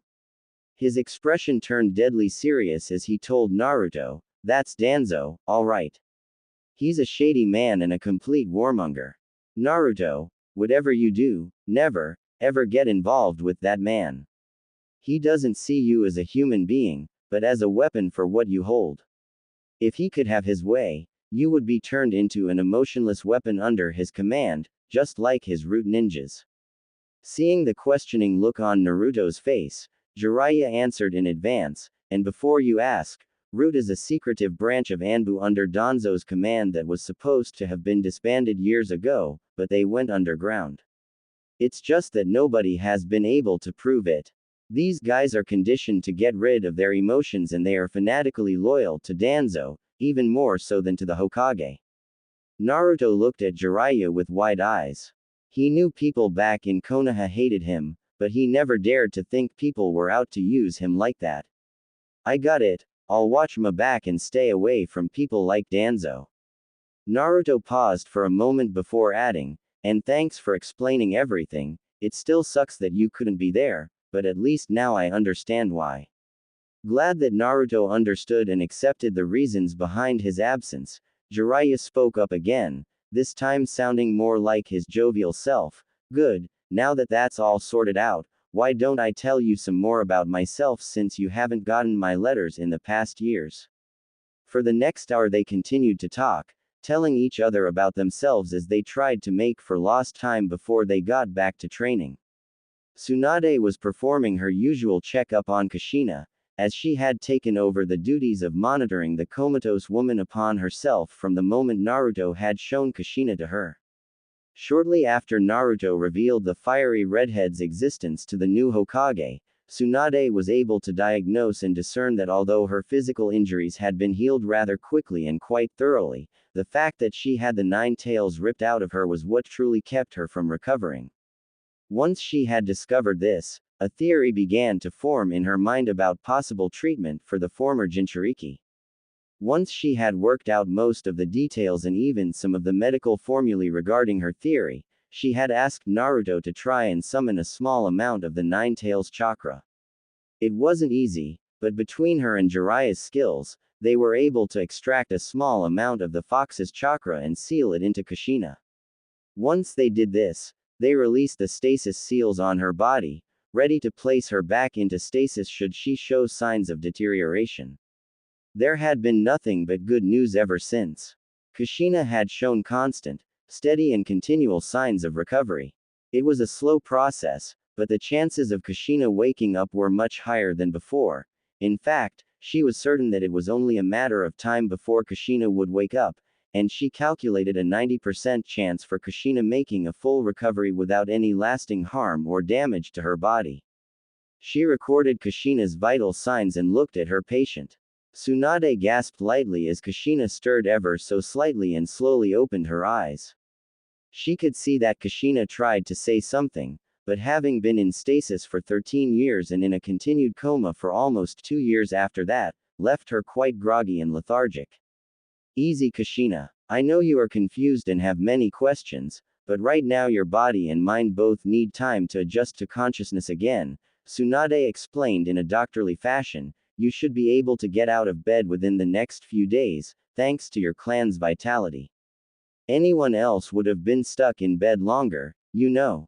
I will fill you in on everything when your recovery is complete. In the meanwhile, I'll see to your needs. Kushina slowly nodded her head, indicating she understood what Tsunade said and did as she was told. Asterisk asterisk asterisk asterisk asterisk asterisk asterisk asterisk asterisk asterisk asterisk line break asterisk asterisk asterisk asterisk asterisk asterisk asterisk asterisk asterisk asterisk asterisk. The next few days felt like an eternity to Kushina. She had followed Tsunade's orders, at first out of a lack of strength to disobey, but then begrudgingly and out of fear when Tsunade threatened not only to restrain her to the bed, but to also make sure she would require extra hospitalization, should she not follow her instructions to the letter, but that didn't mean boredom and curiosity weren't killing her. She had so many questions, and Tsunade still hadn't seen fit to answer any of them yet. Her unsatisfied thirst for answers was threatening to drive her mad. She needed to know. How was she still alive? How long had she been out? What had happened in the village since? And the one question she wanted answered most of all, was her baby alright, and where was he? The last thing she remembered was that horrible night, losing consciousness while feeding her newborn son. Her thoughts were interrupted as Tsunade entered the room, greeting her before performing her daily checkup. After performing her scans and recording her vitals, Tsunade concluded everything was fine. Kushina, I'm pleased to tell you that you are a picture of health. Now, Kushina jumped out of the hospital bed once she heard that, cutting Tsunade off as she yelled, finally. I've had enough of lying in bed for so long. Stop complaining, it was just 3 days, Tsunade deadpanned, noting that Naruto definitely got his impatience from his mother. Most people don't even get up in such little time. Now that I'm better, will you please tell me how I ended up here? How am I even alive after the fox has been ripped out of me? What's been going on? And where is my baby? Kushina frantically asked, firing multiple questions at Tsunade at once. Tsunade sighed, cursing her legendary bad luck as the duty to inform the young mother in front of her about everything that had happened fell upon her. One thing was for certain. Kushina's response was not going to be pretty when Tsunade broke the news to her. All right, sit down and don't interrupt me, she said sternly and started at the beginning. Now, as you probably remember, the nine tails was extracted from you and you were impaled by the beast's claw, leaving you with a large hole in your stomach. Once again, you can thank your clan's vitality for the fact you are still alive after all of that. Kushina grimaced at the memory which was still so fresh in her mind. That said, even an Uzumaki could not have survived that, Tsunade said in a matter-of-fact tone, causing a feeling of discomfort to wash over Kushina. In fact, when Sarutobi-sensei and Jiraiya found you, you were barely alive. They brought you to this secret facility and used Fuinjutsu to place you into a stasis so your injuries could be healed in safety and over time, something that did not prove to be easy because of the Nine Tails extraction. It's only been over the last 2 years, since I got back to the village and became the 5th Hokage, that your condition actually improved gradually until you finally woke up, and that brings us here. Seeing that Tsunade did not continue, Kushina asked the dreaded question she was afraid to ask, how long have I been here, Tsunade?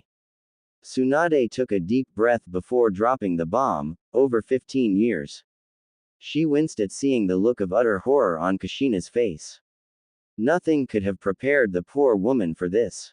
15 years. Kushina screamed, before bringing her hands to her mouth as tears began to fall and involuntary, heaving sobs forced their way up from her throat. She had never been so happy as when she heard she was pregnant and that she was going to be a mother. For 10 months, she had looked forward to showering her baby with her love, giving him the happy childhood she didn't have. And now, as if fate was playing a cruel trick on her, she learned that 15 years had gone by as she laid in stasis. 15 years. An entire childhood worth of precious, irreplaceable moments and priceless memories, gone, never having had the chance to be realized. Her baby had been without her all this time, without her to read him bedtime stories, to tuck him into bed and kiss him goodnight, to cook him homemade meals like only a parent could, to bring and pick him up from school, to hold him when he was sad. Her sobs quickly gave way to hysteric wails. No, no. No. This can't be happening. Tsunade moved over and held her, trying to comfort the distraught her as wept uncontrollably. I'm sorry, Kushina. I'm so sorry. Almost half an hour went by before Kushina had cried herself hoarse and finally began to calm down somewhat. Who has been taking care of my Naru-chan? Kushina asked with renewed trepidation. Where is he now? How is he living? Is he even healthy, or happy? Does he know about me? Please tell me he doesn't hate me or think I abandoned him or anything like that. No. Tsunade yelled out, prompting Kushina to stop talking as she reassured her. Naruto knows everything about what happened to you. He's the one who showed me your body, and he was desperate to beg me to help you.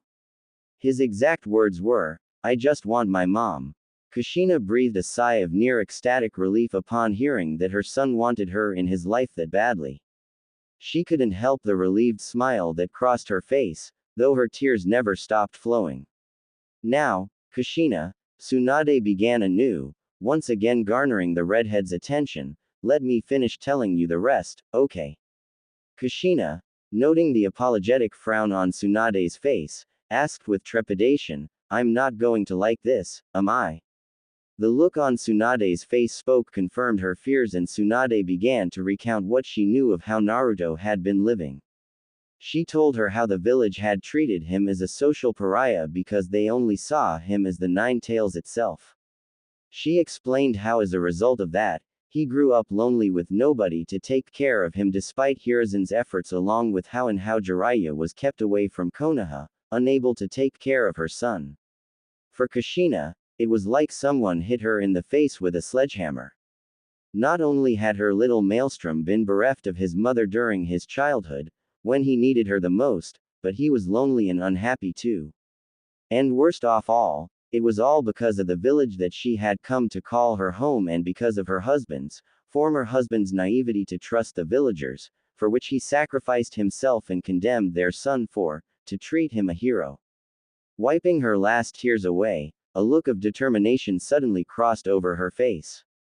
Please take me to my son, Tsunade, I have to see him, he needs me, I refuse to let him be alone and unhappy anymore. Kushina demanded. The 15 years they had lost were gone forever, but she would be damned if her baby boy had to go on like this for even 1 minute longer.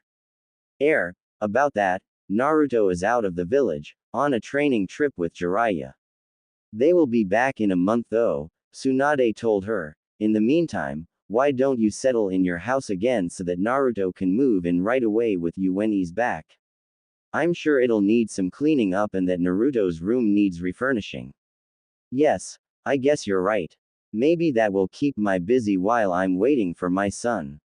Both women got up and Kushina followed after Tsunade as they headed towards her house. Kushina, suddenly remembering a small detail that Tsunade had mentioned that she had brushed to the side in light of wanting to hear about her son, stopped suddenly and stood stock still. Her eyes widened, she turned to Tsunade, and yelled out in shock, "Wait a minute. You're the Hokage. Asterisk asterisk asterisk asterisk asterisk asterisk asterisk asterisk asterisk asterisk asterisk line break asterisk asterisk asterisk asterisk asterisk asterisk asterisk asterisk asterisk asterisk asterisk." The last month had been excruciatingly long to Kushina. No matter what she did, her mind kept wandering towards her son. Each day seemed to grow longer as the day of her son's return drew near, but today she would finally see her son.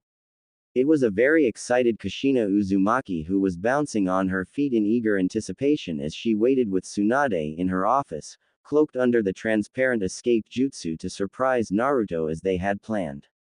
The sounds of loud footsteps and an even louder shout signaled that her tortuous waiting had finally come to an end. Kushina's excitement escalated even further, threatening to overtake her completely, but it was accompanied by anxiety and worry. What if he thought she was weird? What if he didn't want to connect with her the way she wanted to connect with him? What if he thought he was too old to need his mother? Auntie Tsunade, I'm back. Konoha's number one knucklehead shouted at the top of his lungs as he came running into Tsunade's office, slamming the doors open on his way. It was all Kushina could do to keep from dispelling the camouflage jutsu she was under and take the young man before her in her arms in order to smother him in hugs and kisses. There he was, just a few yards away from her. He looked healthy, and very happy if that grin of his was anything to go by. In an instant, she drank in every visible detail she could discern about him and sized him up. He was her son, there was no doubting that. He may have inherited his hair and his eyes from Minato, but he had her face, her smile, and most importantly, her wildly outspoken personality. And if what Tsunade had told her about him was accurate, he had also inherited her spirit and her values, as well. Naruto, Tsunade exclaimed with a wide smile a split second after he had greeted her. She immediately got up from her seat and pulled Naruto in a hug, which he eagerly returned, prompting her to moan with contentment and almost motherly affection. He missed me? Naruto asked with his trademark grin plastered on his face. PFF'd. Not at all. I was having the time of my life with an assistant who hides my sake and nothing but paperwork to look forward to every day for 3 years. Of course I missed you, you silly. Tsunade said with mock indignation before giving him a quick kiss on the cheek. It's good to have you back, kiddo. Things just haven't been the same without you. Taking a step back, she took in his physical appearance. His growth spurt had finally kicked in and he was wearing a new jumpsuit, one that was black and orange, more form-fitting, and did she mention it was not completely orange. My, you've really grown over the last 2 years, she smirked, and I see Jiraiya managed to get you to tone down on the orange too. Yup. They can't call me a squirt now anymore or complain too much about the orange, you know. Naruto grinned before adopting a thoughtful expression and adding, not that there's anything wrong with orange. Tsunade smiled and placed a gentle hand on Naruto's cheek for a moment. Glad to see you haven't changed. You're still the same boisterous and exuberant Naruto I know and love. She went back to sit behind her desk and, once seated, asked, So, how has your training trip been? It was great. Naruto crowed before squinting his eyes and putting his finger against his chin, looking like he was deep in thought. Where to start? He pondered for a moment before he began to sum up what he considered the important parts of the last 2 years, all the while using, well, I've learned a lot from Pervy Sage, we've been to a lot of places, and we actually got to make up for a lot of lost time. I'm glad to hear that, and I'm sure Jiraiya will tell me all about it, Tsunade said, frowning at the mention of Jiraiya. Speaking of which, where is Jiraiya? Shouldn't he be with you? Naruto rolled his eyes. You know him. He went off to do his research the moment we entered the village. Tsunade's eye twitched. Her teammate was not a bad person, but he could be infuriating at times. Taking a deep breath, she calmed herself down. Why am I not surprised? No matter. So how is mom doing? Is she doing any better? Naruto asked with a mixture of curiosity and nervousness in his voice. After all these years, he was not expecting much improvement, but that didn't stop him from wishing and hoping. I was just about to mention that. Actually, her health has improved dramatically. Tsunade grinned before pointing behind him. In fact, why don't you see for yourself? Kushina undid the cloaking jutsu as Naruto turned around. He stood frozen and wide-eyed in his spot and let out a loud gasp at the sight of his mother standing before him, tears running down her face, past her overjoyed smile. She reached her hands to him as she sniffled, looking at him with nothing but unadulterated adoration and love. As she reached him, her hands made their way to his cheeks, caressing and exploring them as if to familiarize herself with the feel of her precious son's face. Naruto's voice box almost failed him as he only managed to ask a faint incredulous, Mom. Is that you? Is this real? In that instant, Kushina cast off all restraint and pulled him into a tight hug, her previously quiet tears now accompanied by loud sobs. Naruto brought his arms around Kushina's form and held her just as tightly. Kushina then proceeded to place her hands on each side of his neck and started kissing him all over his face with reckless abandon. His cheeks, his forehead, even his lips, ears and nose weren't safe from her kisses. He didn't care. In fact, it only made him even happier. Ruto-chan. My little Ruto-chan, my sweet little baby boy. Kushina exclaimed joyfully. I'm so sorry. I'm so sorry for leaving you alone for so long. Naruto clutched his mother's form even closer as if she was the most precious thing in the world, which to him, she was, and his happy-go-lucky mask cracked, leaving behind a weeping boy who had finally met his mother after having been apart from her for far too long. Mom, I've been dreaming of this day for 10 long years. I can't believe you're finally awaken here. I've wanted to meet you for so long, you know. You said, you really are my child. Kushina remarked with a gentle laugh. It's all right, my precious baby boy. I'm here now and I swear I will never leave you alone again. Never. Kushina pulled back once more, gently taking his face in her hands and just looking at him, studying every feature on what, to her, was his perfect face. Look at you, so handsome and bright. And those whisker marks are so adorable. You're beautiful, too, Mom, Naruto told her, feeling the need to say something back. She simply smiled as her hands caressed his face, strumming her fingers through his hair, coming down to his neck and bringing them back up to his cheeks once more. Like him, she was gazing upon him and handling him as though no greater treasure could be found in the world. Tsunade smiled as she witnessed the heartwarming, long overdue reunion between the mother and son in front of her, happy that she could have helped bring some happiness into Naruto's life now that he had his mother back. In all her days as a medic nin, she had never healed a deeper wound. She felt profoundly satisfied in a way she never before had. Seeing that Naruto and Kushina pulled apart, Naruto turned towards Tsunade and gave her a grateful hug. Thank you. Thank you so much, This means the world to me. I know, kiddo, and I was so glad to be able to do it for both of you. It's the least you deserve after the raw deal life has given you, Tsunade said with a warm smile. I guess I should go tidy my place up so mom can move in, Naruto sheepishly said. Oh, no, mister. From now on, you'll be living in my home, our home, where you belong, Kushina said with a motherly smile. Home. A place where he belonged. Naruto smiled at hearing that. Alright. I'll go get my stuff from my apartment right away then. No need, kiddo. Your mother and I already took care of that for you. Tsunade grinned. Now, why don't you two get out of here and take some time to get to know each other?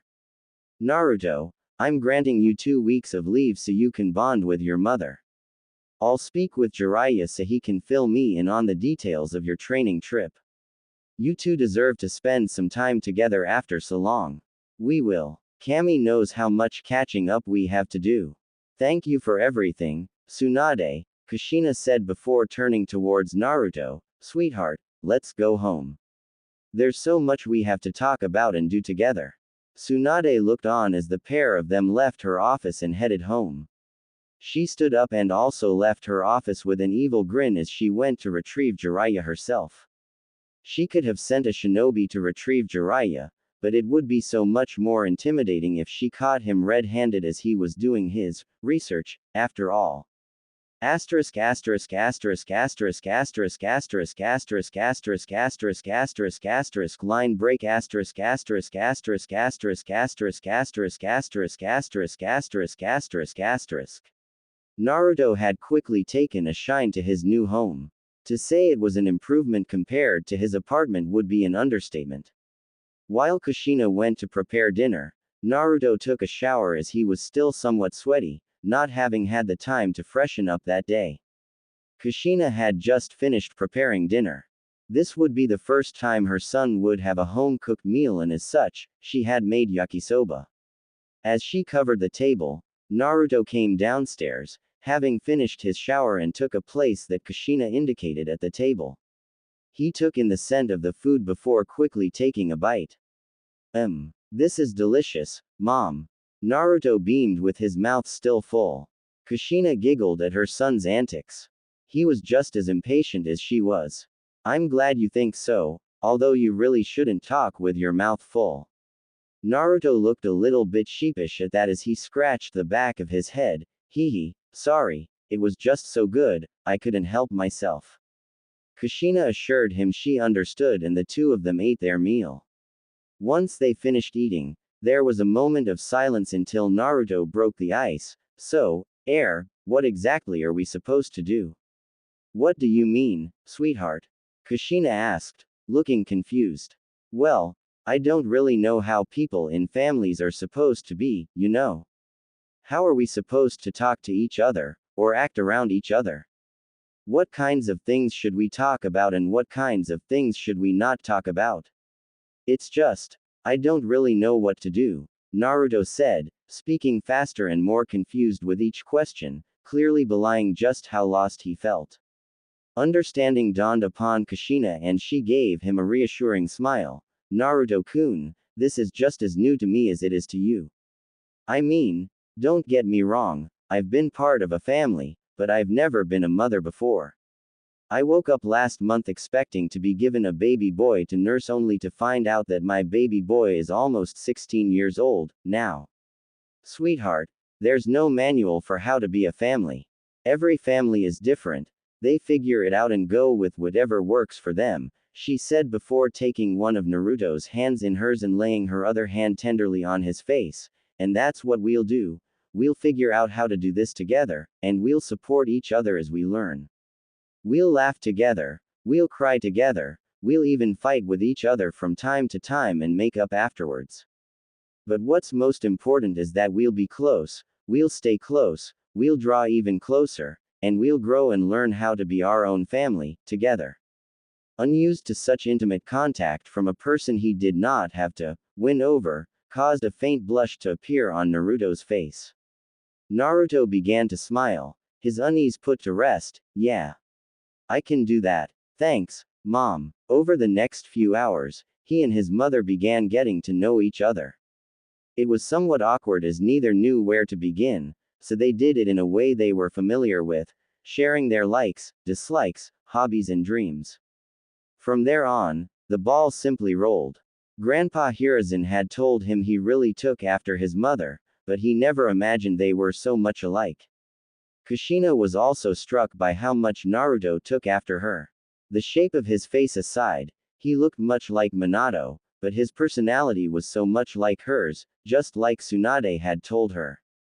As she listened to Naruto tell her about his life, she had to smile when he told her about his pranks, his missions, how much he liked ramen, and so forth. But she also felt sadness despite not showing it. It was also clear that he had been so lonely when he spoke of how parents wouldn't let children play with him, how people believed he was a nine-tailed monster fox, how he was ostracized and given the short stick in the academy, how the village cracked down on him for failing to retrieve his friend-turned-traitor, and how his godfather was kept away from him. She could relate to the feeling of loneliness and isolation that he expressed to her, even if she didn't have it as bad as he did, or for as long. She couldn't ponder on those thoughts for long as Naruto began to tell her about the prank he pulled before his third attempt at graduating. Hearing that he painted the Hokage monument in a bright orange jumpsuit during bright day was golden. Really? You painted the Hokage monument? And even painted whisker marks on the fourth's face? That's so cool, you know. Kushina practically roared in laughter, looking she was almost falling out of her chair as she did so. Naruto was happily laughing along, a true laugh, which Kushina noted was heartwarming, especially compared to the forced laughs he made when he tried to laugh off his feelings of pain and isolation. Figuring it was her turn, Kushina began to tell about her life, like how she ended up in Konoha, how she became the Nine-Tails' second Jinchuriki after Mito Uzumaki, how she wanted to become the first female Hokage, how she was initially treated like an outsider by the other kids, how Kumo ninjas tried to kidnap her. She also told him of funnier things, like her own pranks and how she turned other kids who called her tomato into smashed tomatoes, earning the nickname Red Hot Habanero as she did so. And at Naruto's urging, she also told him about how she met his father and how she fell in love with him. Naruto listened intently to every word she said, from her first impression of his father until his rescue of her, and of his telling her that it was her red hair, their red thread of fate, that had led him to her and brought them together. He was sporting a goofy grin, that was really cool. But I can see why Dad loved your hair, it's really beautiful, like fiery threads of ruby, you know. Kushina was somewhat surprised. Even though she didn't hate her hair anymore since the day Minato rescued her from those Kumo ninjas, it still flattered her to be complimented on it, and even more so, her son's sincerity when he called her red hair beautiful touched her. Why thank you. That makes you the second person who has ever complimented my hair, Kushina said with a loving smile. There are a few special words of only bestowed on those who complimented my hair. Naruto-kun, will you accept them? Naruto, who was still grinning, nodded his head with much enthusiasm. I love you. Naruto gasped, his eyes went wide, and two silent tears escaped each of his tear ducts. No one's ever said that to me before, he told her tearfully as an ecstatic smile made its way across his face. I love you, too, Mom. I love you so much. After another tearful hug that lasted several minutes, the two of them were able to relax once again. 3 simple words that meant the world to him, especially because for once, he did not have to earn it. This was a mother's unconditional love. His grin turned into a true smile that almost threatened to split his face. Hey, Mom, I kinda forgot to ask in all the excitement, but who was my father by the way? Naruto sheepishly asked before sighing and looking down at the table. I mean, Grandpa explained to me why I couldn't be told about it because I was too young at the time and because Dad's will stated that I'd have to be a chunin before being told, but I don't know how long that will take if the village keeps pulling the same crap they did 2 years ago. Kushina frowned. Tsunade had told her that despite Naruto's feats, He had been denied a promotion to Chunin by the village, a promotion that was well earned. He would end up being an eternal genin if the villagers had their way, and the way they spat on his efforts and achievements angered her greatly. That said, she was also somewhat nervous about telling him who his father was, as the truth can be more painful than any sword or jutsu, especially in this case. She steeled herself as she made up her mind and decided to tell him, regardless of what her late husband's will stated regarding the conditions of his being given that knowledge. His will could kiss her merry butt, especially after all the harm that Minato's blind faith in the village had done to her son. The truth had been kept from him for far too long, and she would be damned if she hurt him by denying him the basic right to know of his parentage. Your father's name was Minato Namikaze, the fourth Hokage, Kushina said solemnly, prompting Naruto's head to snap in her direction, shock and horror written all over his face as he connected the dots. Whatever joy Naruto felt at learning who his father was, paled next to feeling of hurt and betrayal at learning his father's identity. Grandpa Hiruzen had explained why the fourth Hokage had sealed the 9 tails into him, although without revealing that they were related. He didn't like it, but he understood and grudgingly accepted it. Hell, if he were to guess, based on what he was told, his father probably sealed the 9 tails in him because he probably couldn't ask someone else to sacrifice their own child if he wasn't prepared to do so himself. So yes, while he was peeved at his father being the same man who sealed the 9 tails in him, that wasn't what hurt him. What really hurt him was the fact that his father so blindly trusted the villagers to treat him right instead of having Naruto's own well-being in mind first and foremost by taking precautions in the event the villagers would see him as the monster fox itself.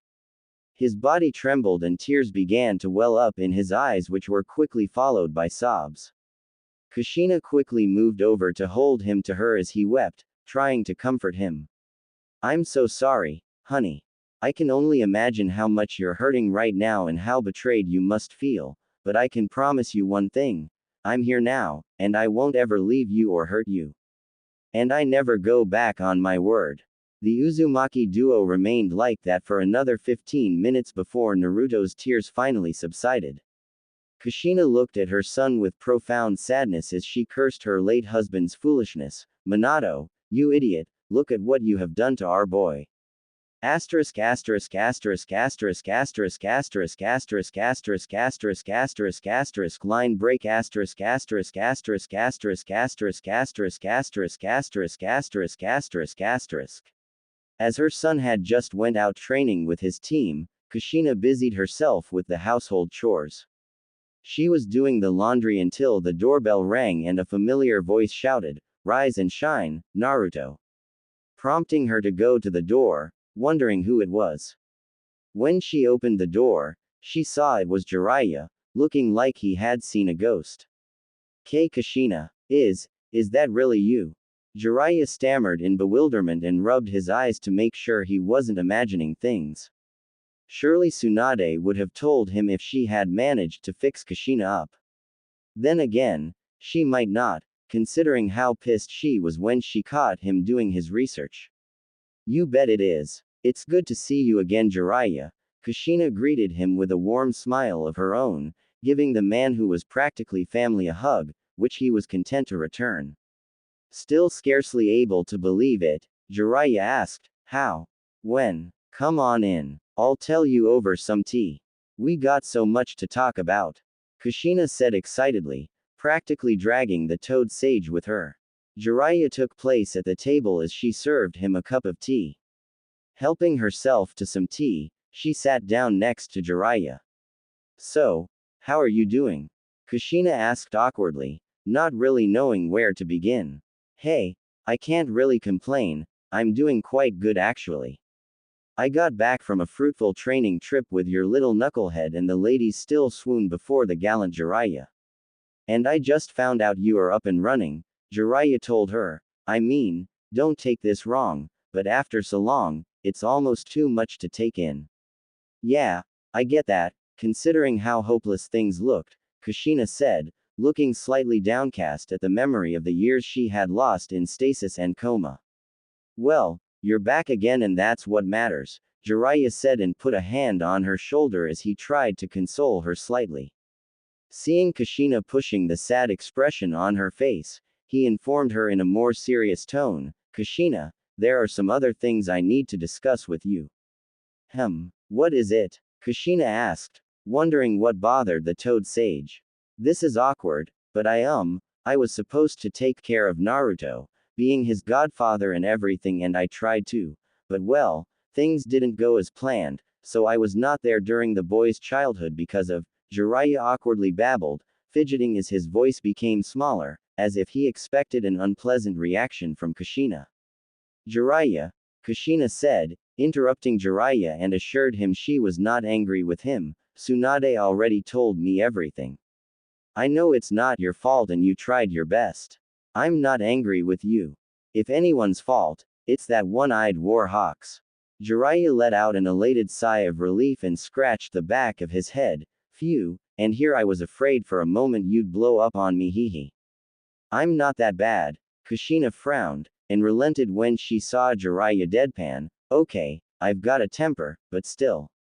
Still, for what it's worth, Naruto and I have been able to spend a fair amount of quality time during our training trip, Jiraiya offered. At the mention of her son and his training trip, she excitably said, oh, now that you mention it, I want to know everything about what my baby boy has learned and been up to on the road. And began to fire one question after another in a fit of maternal worry. Did he eat well? Did he brush his teeth every day? You didn't let him gamble or drink alcohol, did you? Jiraiya held his hands up to gesture that everything was fine and reassured her, he's fine. He took good care of himself and he did nothing you would disapprove of, and began to regale Kushina about Naruto's training trip. Okay, the first place we visited was the land of hot water. Kushina listened with rapt attention as Jiraiya told her everything her son had been up to, that he had learned, how he bonded with his godfather. Laughter could be heard through the Uzumaki household as the funnier happenings over the last couple of years were mentioned. Asterisk asterisk asterisk asterisk asterisk asterisk asterisk asterisk asterisk asterisk asterisk line break asterisk asterisk asterisk asterisk asterisk asterisk asterisk asterisk asterisk asterisk asterisk. Over the next several weeks, Naruto and Kushina had gotten to know each other rather well. Tsunade was able to announce to the village that Kushina Uzumaki had been in a coma since the night of the Nine Tails attack, and had come out of said coma a few weeks ago. The village took the announcement of Kushina's survival quite well, the announcement of Naruto being hers and Minato Namikaze's son, not so much. When it was explained to them that it was the strain of giving birth to him, coupled with injuries she suffered as she and Minato Namikaze worked to save their child's life and seal the Nine Tails into him, they objected loudly, saying it was all a lie. The crowd themselves began to degenerate into baser emotions, and it looked as though they might start to get violent. The Hyuga police force had hauled some of the more ornery citizens away and charged them with disturbing the peace. The rest of them got the hint, though it did nothing to lessen their hostility towards their Jinchuriki as they also tried to put themselves into Kushina's good graces. As they were seen together out in the village, Kushina would catch people glancing, pointing and whispering as she and Naruto walked by. During one such outing, a squad of 3 Hyuga policemen on patrol attempted to stop them and take Naruto into custody on some trumped-up charge, to which Kushina didn't at all take kindly. She took even less kindly to the fact that they were being exceedingly rough with Naruto, which prompted her to take action. One of those officers left that encounter with one less eye and a nasty scar, one left without a hand and with a mangled lower leg, and the third didn't leave with his life, as Kushina had sent one of her chains through the man's chest when he attempted to strike Naruto in his own chest with a gentle fist attack. Relations between the Hyuga and the Uzumakis were noticeably strained after that, particularly since Tsunade endorsed Kushina's actions and had any and all potential charge against her dropped for the whole affair. Other than the odd events such as that, they fell into their own routine. When not at home, Naruto continued to train and go out on missions, which left Kushina with a lot of time on her hands. During the month she was waiting for Naruto's return from his training trip, she had taken up the task of restoring the Uzumaki temple and its grounds. Being Uzumaki clan property, the village had not deemed it their responsibility to see to the property's upkeep, and it had been falling into disrepair since the day of Mito Uzumaki's passing. It was on her way home from one such day of restoration work that a colorful flyer caught her eye. It was an advertisement for ballroom dancing lessons at the Swinging Leaf, one of Konoha's ritzier and more popular nightclubs. The lessons were to take place the following morning at 10 o'clock, and ending at 5 in the afternoon, just 1 hour before the club itself would open. The name of the agency offering the lessons was one that Kushina was familiar with, and she knew they weren't based in Konoha, which meant that she and Naruto could have some fun without being turned away due to Naruto's stigma, at the very least. Seeing that it was priced quite reasonably for 6 hours of lessons with refreshments and a small lunch provided, she immediately made a detour on her route home, to the Swinging Leaf to sign her and Naruto up for ballroom dancing lessons. The more she thought about it, the more excited she became, and Cammy only knew how much she and her son needed to do something fun to simply enjoy themselves and forget about their troubles for a little while. Between the grief the village gave her son as they continued to treat him like a pariah, and her worries over his well-being, this looked like exactly what they needed. That following morning found the two of them inside the Swinging Leaf, with nobody that either of them recognized, to both their relief. They were treated as courteously as anyone else, which caused both of them to relax. Naruto would savor this day as a day where he was treated like a normal human being by those around him, if only for a little while. Both he and his mother were very happy with the welcoming atmosphere Naruto got to experience, and very receptive to the lessons and teaching style of the instructors. The most enjoyable part of the whole class was the last hour and a half where, after the lessons were given for the dances, slow, soft music was played and those who were there could dance as they wished on the dance floor. Many would put their lessons to use, but others would simply use the time to hold each other and sway slowly to the music. This was what Naruto and Kushina found themselves doing, Kushina with her arms around Naruto's neck, Naruto with his arms around Kushina's waist, both of them smiling contently, lost in their own little world. As they simply danced with each other, Kushina found herself getting lost in her son's eyes. Her breathing began to quicken, and she felt a flush begin to spread across her cheeks. His smile, the first true, genuine smile she'd ever seen on his face, seemed to lend a radiant brilliance to his face that she'd never seen on anyone else before. She noticed him frown slightly and tilt his head, asking her with a glance if she was all right. Touched as she was by his concern for her, she smiled at him reassuringly and nodded, leaning in and giving him a lingering kiss on his cheek. She could have sworn she heard his breath catch in his throat as she did this. When the time came for them to leave, both of them thanked the instructors profusely for the lessons and for the experience they were able to share, leaving the instructors staring at them quizzically, wondering why two people were so grateful for a simple day of dancing instruction, as if they'd never before had fun in their lives. Kushina took Naruto's hand and strolled home with him, not noticing that she had interlocked her fingers with his. They both talked and laughed all the way home, and as this happened, Kushina began to realize that her feelings for Naruto were beginning to run far deeper than motherly instincts. She was becoming attracted to him as a man. As she fretted over this in her mind, she didn't know that similar feelings were beginning to develop within the heart of the man whose hand she was currently holding. Asterisk asterisk asterisk asterisk asterisk asterisk asterisk asterisk asterisk asterisk asterisk line break asterisk asterisk asterisk asterisk asterisk asterisk asterisk asterisk asterisk asterisk asterisk. Kushina was resuming her work on restoring the Uzumaki temple and grounds, an activity that helped her to deal with the energy that came from worry over her son. She just wished she could help him in some way. She was glad that he was finally over his senseless crush on his Kami-awful teammate Sakura, but he was at that age where he wanted someone to love him, someone that wasn't his mother.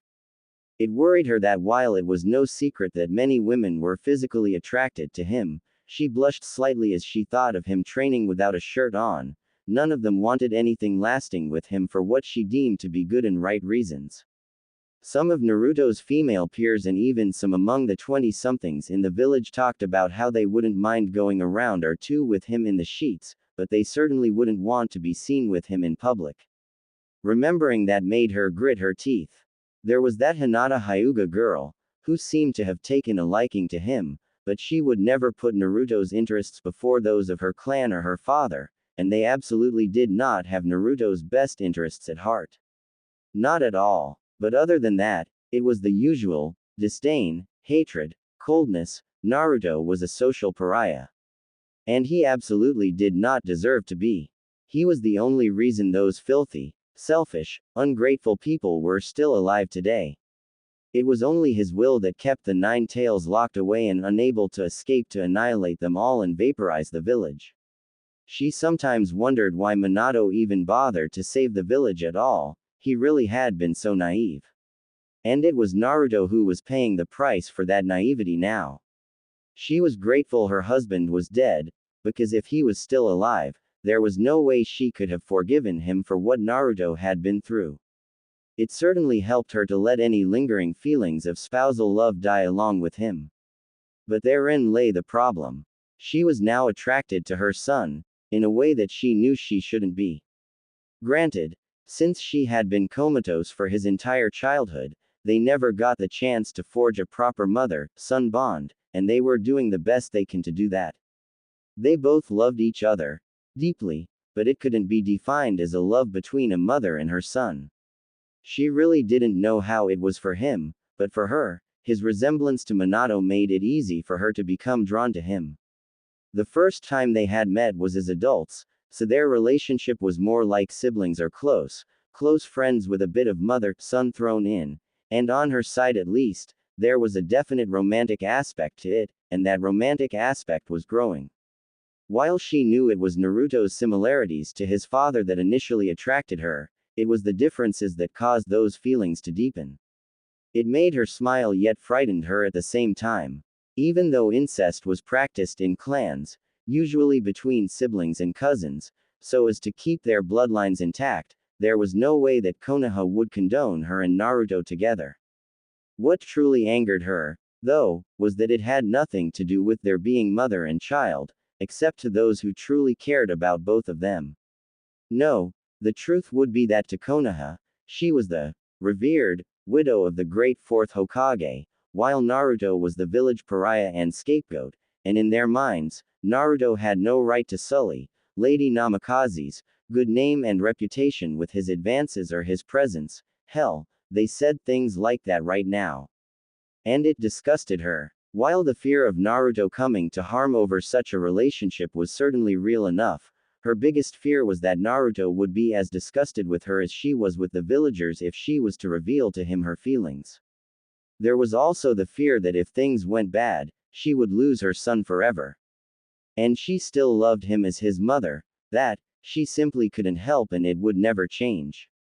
But it was also her love as his mother and her desire to see him happy that, in a sense, drove her feelings for him in a romantic direction. She was the only woman somewhat close to his age, if being 9 years older could be considered close, that would love him unconditionally, and love him for who he was alone, not what he could do for her. And even if there was no other reason, she was an Uzumaki, damn it. And an Uzumaki took care of their own, no matter what. But Naruto wasn't raised as an Uzumaki. Naruto didn't know what the Uzumaki clan was about, nor did he know what their philosophy and values were. She gritted her teeth even harder at the fact that Naruto was in fact not raised at all, much less as an Uzumaki. Konoha had forced him to raise himself. From what she knew, Jiraiya had been kept away from him through manipulation. And Tsunade hadn't ever been made aware of the fact that he was her son until Naruto had shown the renowned medic the bunker that had housed her comatose body. Her thoughts were brought back to the present when she reached for more debris to clean up only to find none. She had mindlessly removed the last of it as she had been lost in her thoughts. Now that she had finally cleared the last of the debris after months, she still had some energy she wanted to work off, and her mind was wandering too much right now for her to engage in training, so she started immediately looking for the remaining scattered masks and other articles of the temple that were haphazardly strewn about. She decided to place them in one of the storerooms until she could get some shelves in and figure out what to do with them. As she was placing some of the masks in said storeroom, her eye caught a particular mask that looked very out of place in this temple. It resembled none of the porcelain, ceramic masks that represented the Shinigami, but instead it was carved from some kind of wood and had an iron band from the top of the mask down to where the nose would be. "What's this doing here?" she muttered aloud, a confused yet intrigued frown adorning her features. "This isn't one of the Shinigami's relics." She looked it over and turned it around to look at the inside of it. She saw a green luminescence that shifted from the left side of the mask to the right, and she could somehow feel its power. It was as if the mask was encouraging her to try it on. In an almost hypnotic fashion, she slowly brought the mask closer so that she could inspect it further. Once it was only a few inches away from her face, it leapt out of her hands and pasted itself to her face with what felt like suction, releasing what appeared to be a puff of green smoke when it did so. The mask immediately began to grow and mutate, rubbery tendrils whipping out from its edges, circling around her head and melting together at the back, sealing the mask in place. Kushina managed little more than a short surprised squeak before the mask began to writhe and contort like a lump of clay being kneaded, along with a sound akin to balloons being twisted and bent by a conjurer. The metal bar that ran down the middle of the mask sunk into the mask as the mask's solid, yet inexplicably flexible, wooden texture began to soften until it was closer to semi-molten wax, brightening from a dull green into a bright lime green in the process, and clamped itself down more firmly, molding itself to the contours of her face, and poured into her nostrils, lips and eyelids. Exclamation